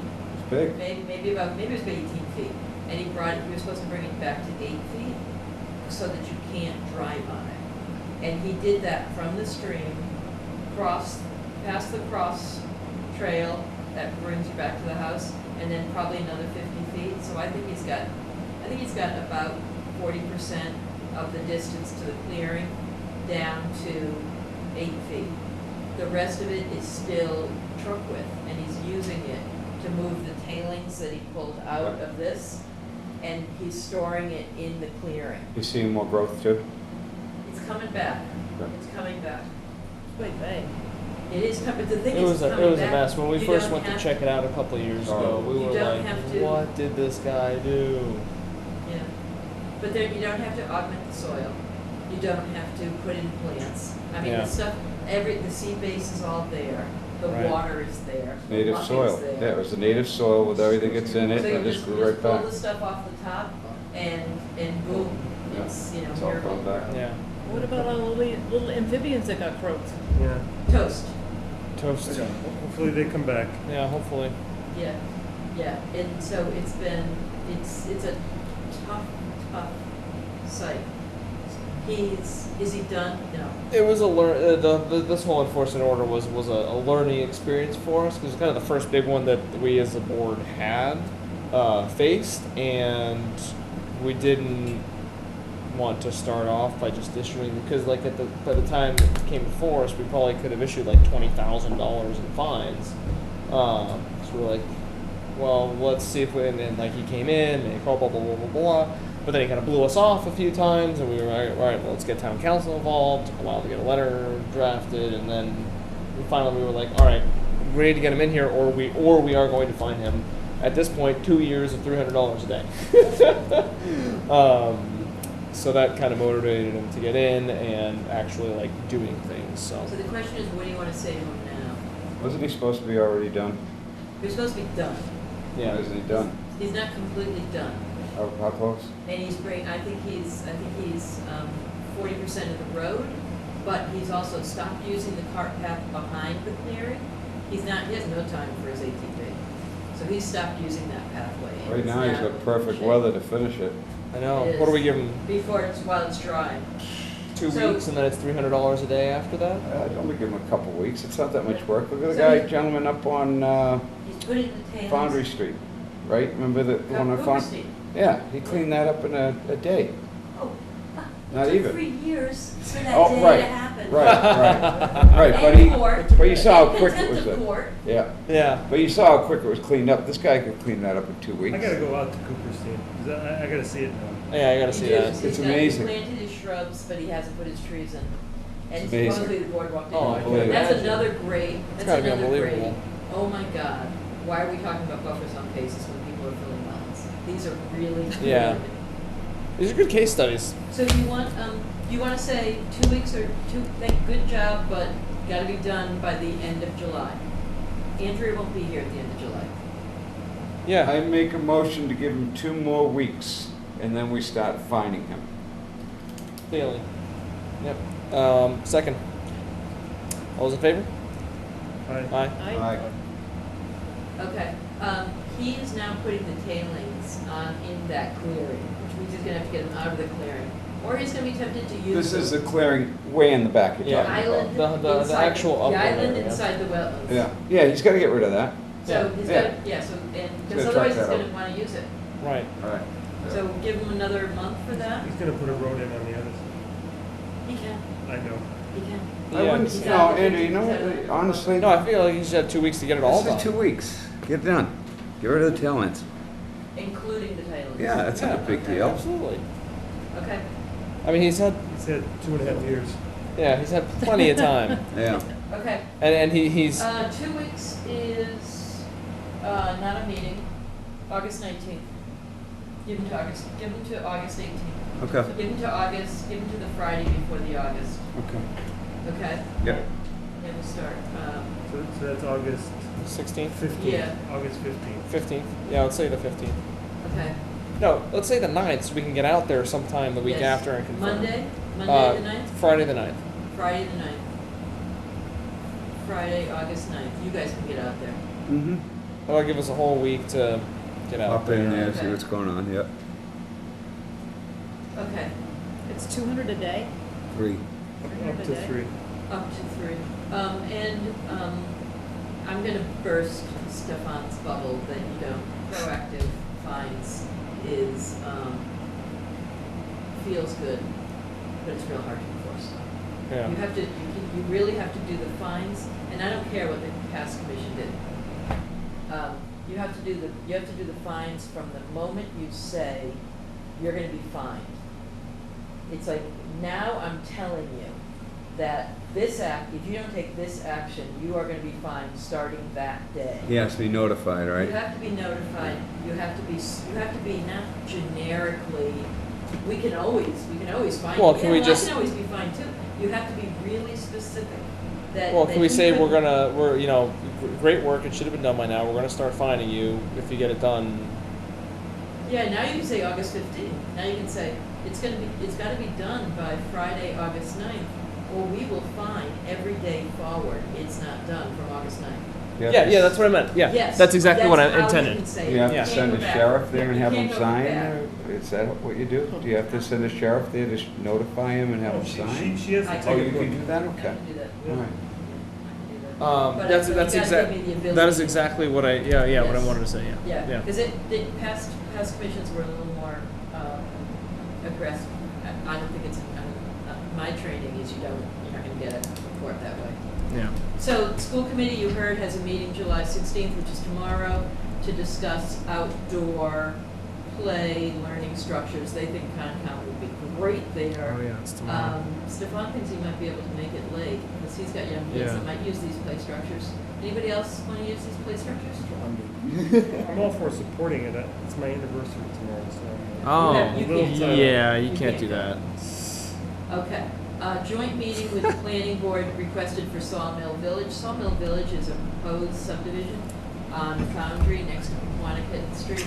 That is the old Foundry, but it's more than that. It goes all the way around. Once you guys did, there's a file called an AMRAD, which is a Abbreviated which notice is- of resource area delineation. right.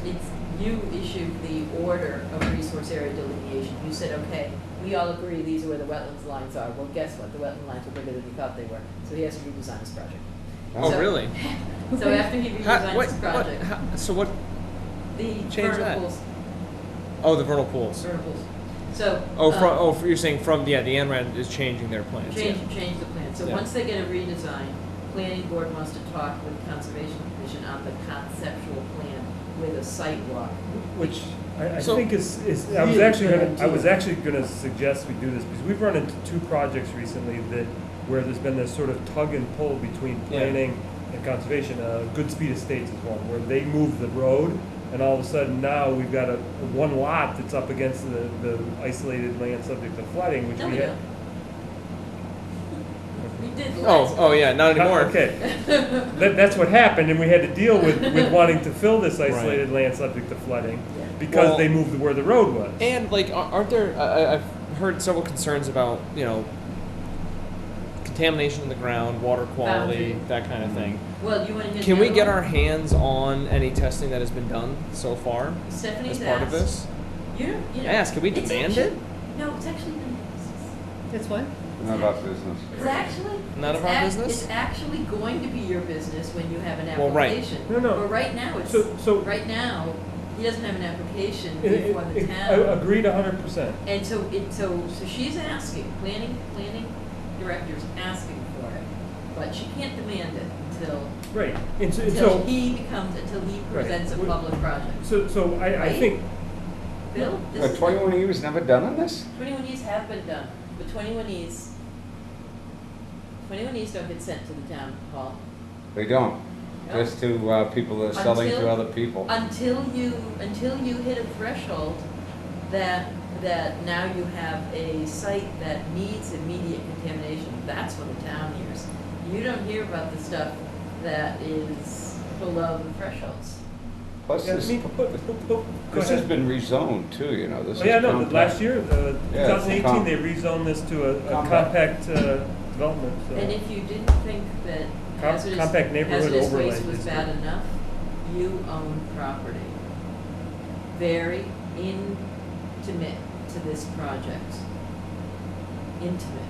Mm-hmm. He wants to Oh, span. yeah, he wants to span use our a piece property. of conservation land Mhm. in order to make the two other sections work.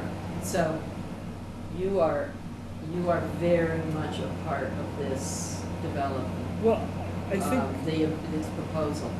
this particular piece of property, and I'm glad we're discussing it here in an open meeting, because we can, Discuss it. this piece of property has a long history. People are very sensitive about Mhm. it. I think we have to be cognizant of that as we approach this property. Agreed. What environmental impacts does any potential development? I know there's not a development plan in front of us, but there's a lot of stuff just swirling around out there that we have to just be aware. We don't have to react to it, but when the time comes, we're going to have to be aware of what the overarching concerns are, and and address them. You know what's gonna happen as soon as they put one of those, an excavator bucket in the ground, lift up, you don't know what's going airborne. No Yeah, kidding. yeah. Right. Well, and haven't they already with some of the test pits and everything that I've they've let them been? do site investigation. How much I- site investigation can they do without requiring permission from the commission? So you can read the bylaw and the state's laws explicit that you need to do site investigation in order to determine what you have Mm-hmm. and what you're proposing. Mm-hmm. So without the site investigation, they don't have a proposal, Mm. right? So he notified me and asked, and I went out there and the site's a little tender. High water Yeah, table You have around to there. be careful. Very high water You have to be table too. careful.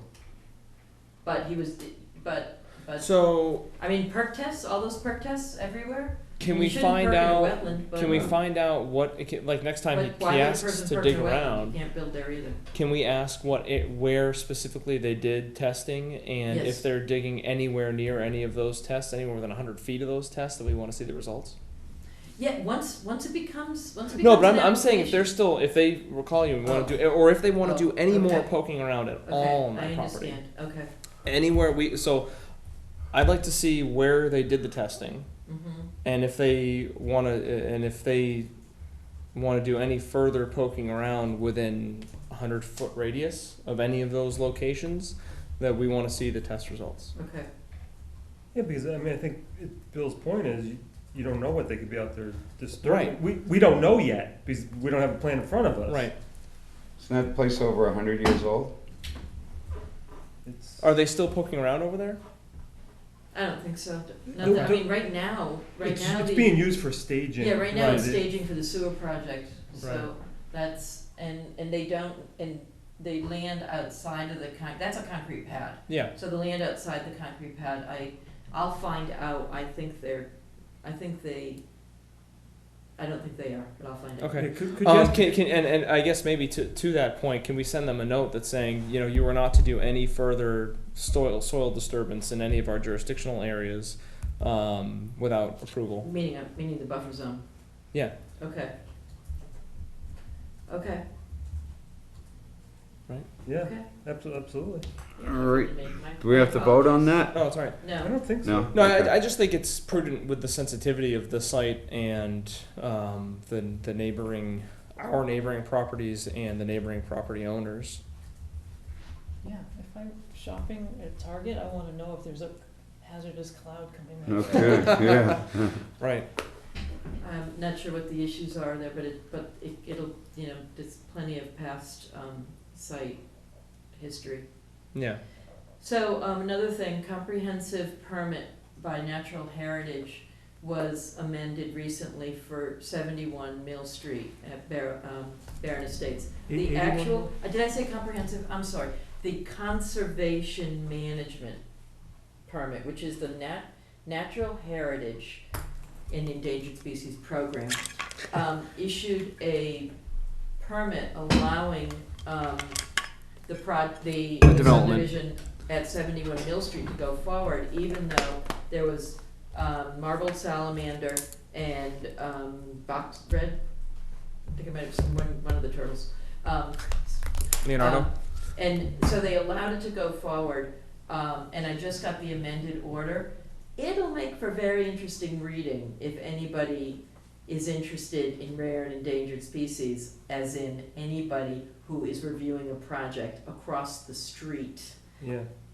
which also has marbled habitat, marbled salamander, and you will see in this case what Natural Heritage required, and it should give you a little idea of what's going to happen next door.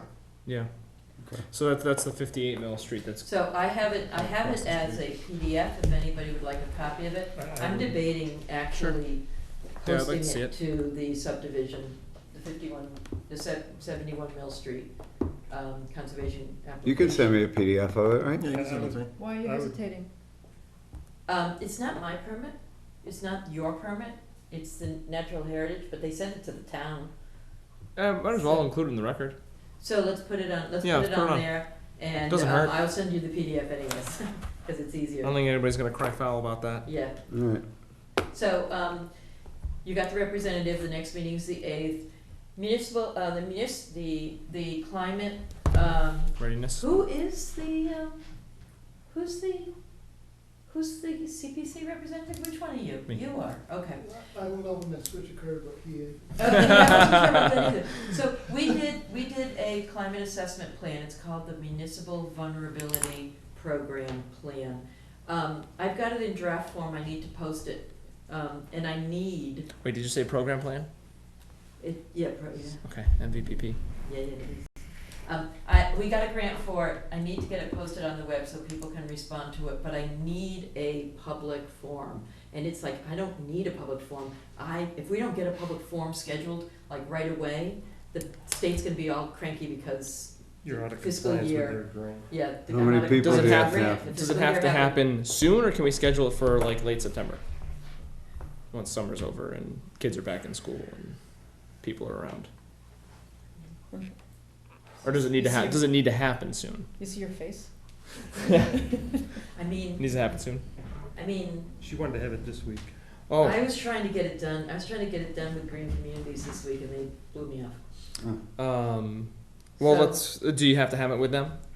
Well, they offered to co-host. They Okay. said that, and it was kind of neat to have the two boards. But you guys, your meetings are so long, you can't possibly have it. during No, we the gotta day. have it outside. So the question is not when. Well, why don't we the question find is, out from If them? you guys schedule a meeting and it's September, then they're not going to take the money away from me, but I might have to take a couple hits. But I'm a big girl. If you can, as long as I get a scheduled meeting. If it's September, it's September. Well, if we want to have I Green need a Communities scheduled involved, can you have them give us like 3 dates in the next 3 weeks? They could do it, and then we can see what we can do. End of August. So maybe this is a good time to get into what's happening for schedules. Oh yeah, all right. My next 3 weeks are taken. August 5th is our next scheduled meeting. I'm out of town. You're out of town. I'm out of state. You're out of you're I'm out of country. Roy, are you around on the 5th? August? Pretty sure. Okay.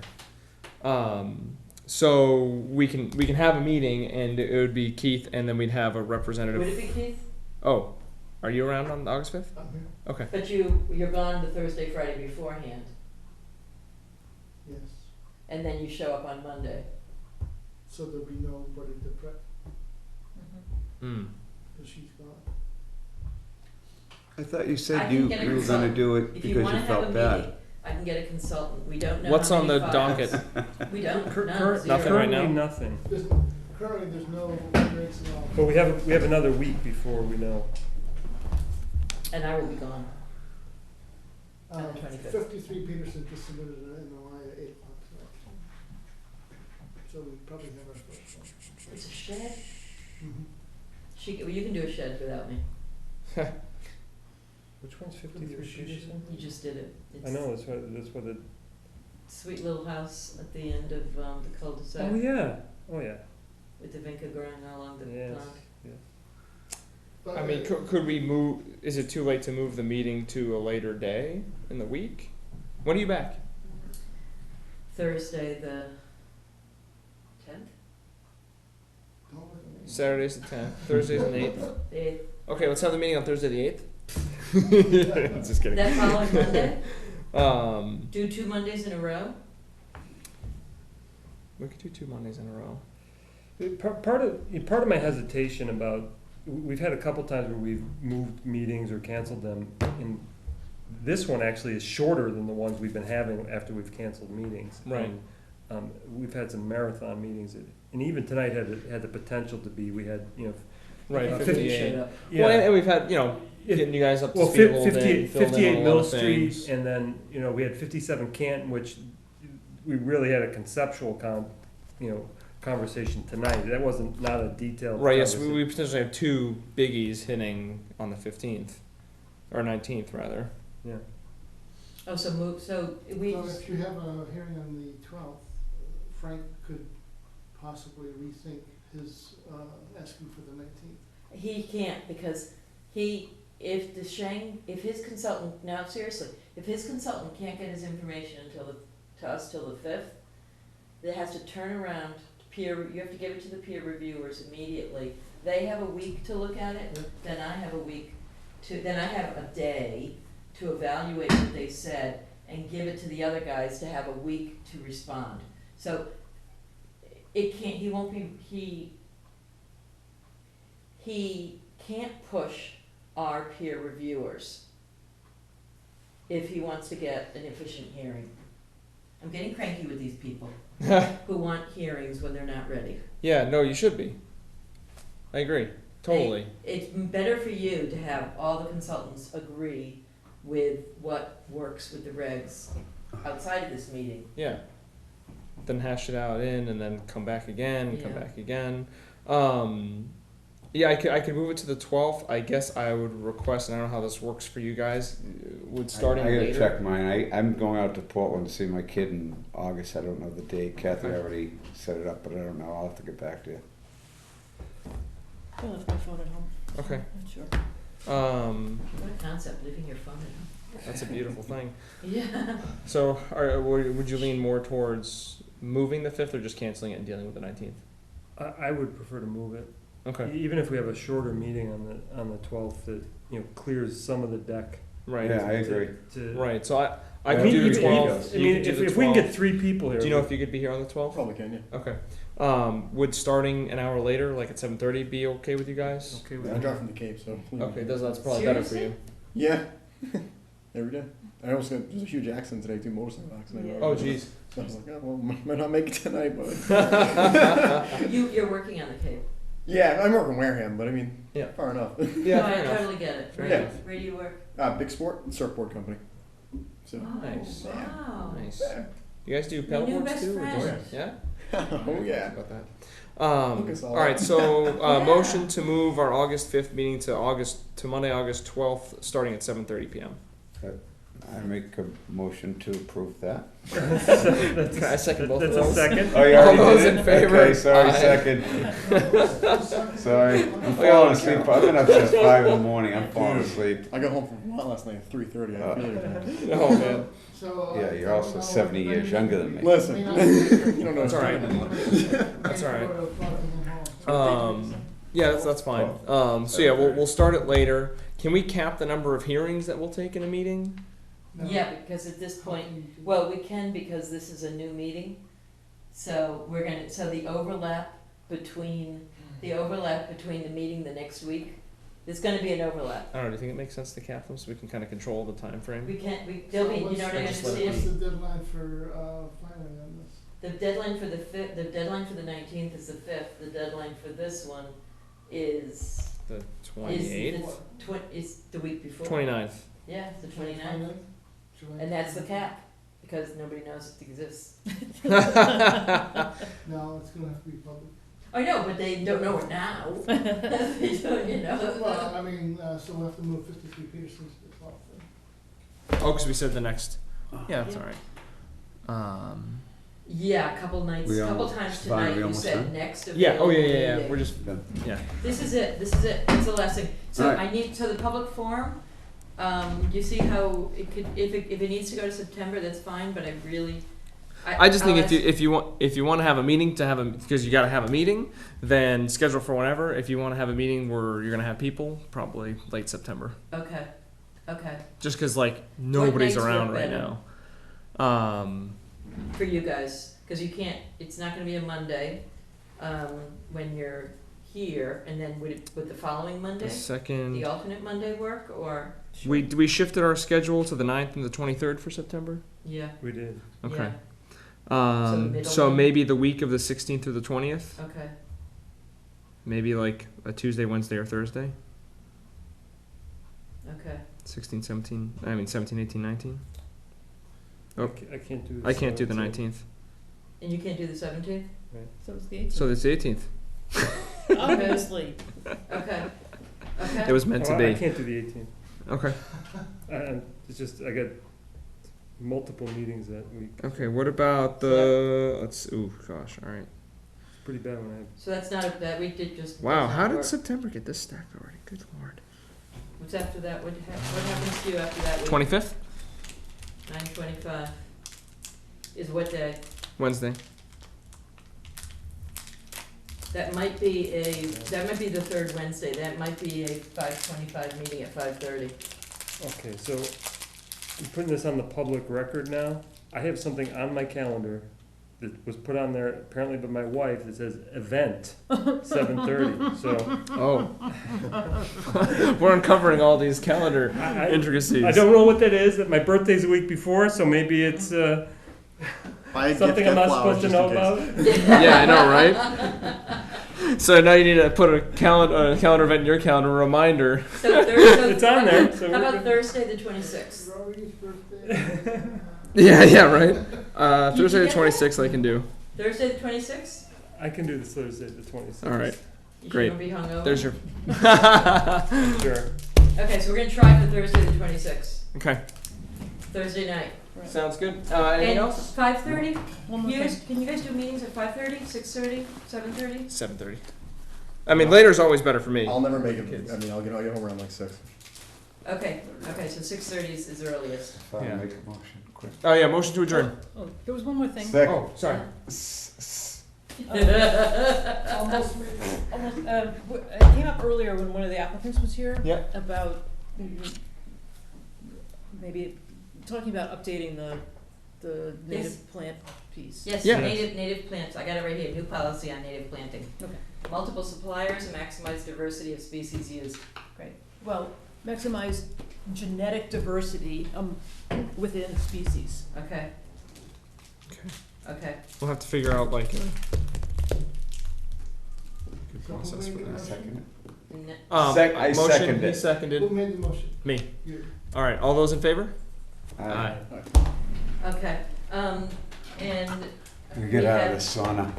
It This is warm in awful, here. man. yeah. What time are we meeting? After 2:15? Yeah, I'm doing the Cape up here too. You ever hit up the brewery over here? So, Yeah. Okay.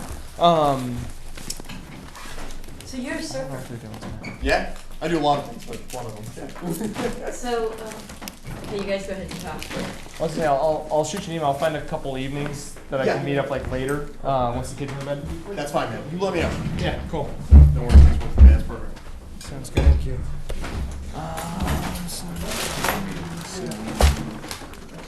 Hang on, this one needs a couple more. We're done. He's sleeping. Sound asleep in it. Good night, thank you so much. Night, Bill. Yeah, you too. Yeah, thanks, Mike.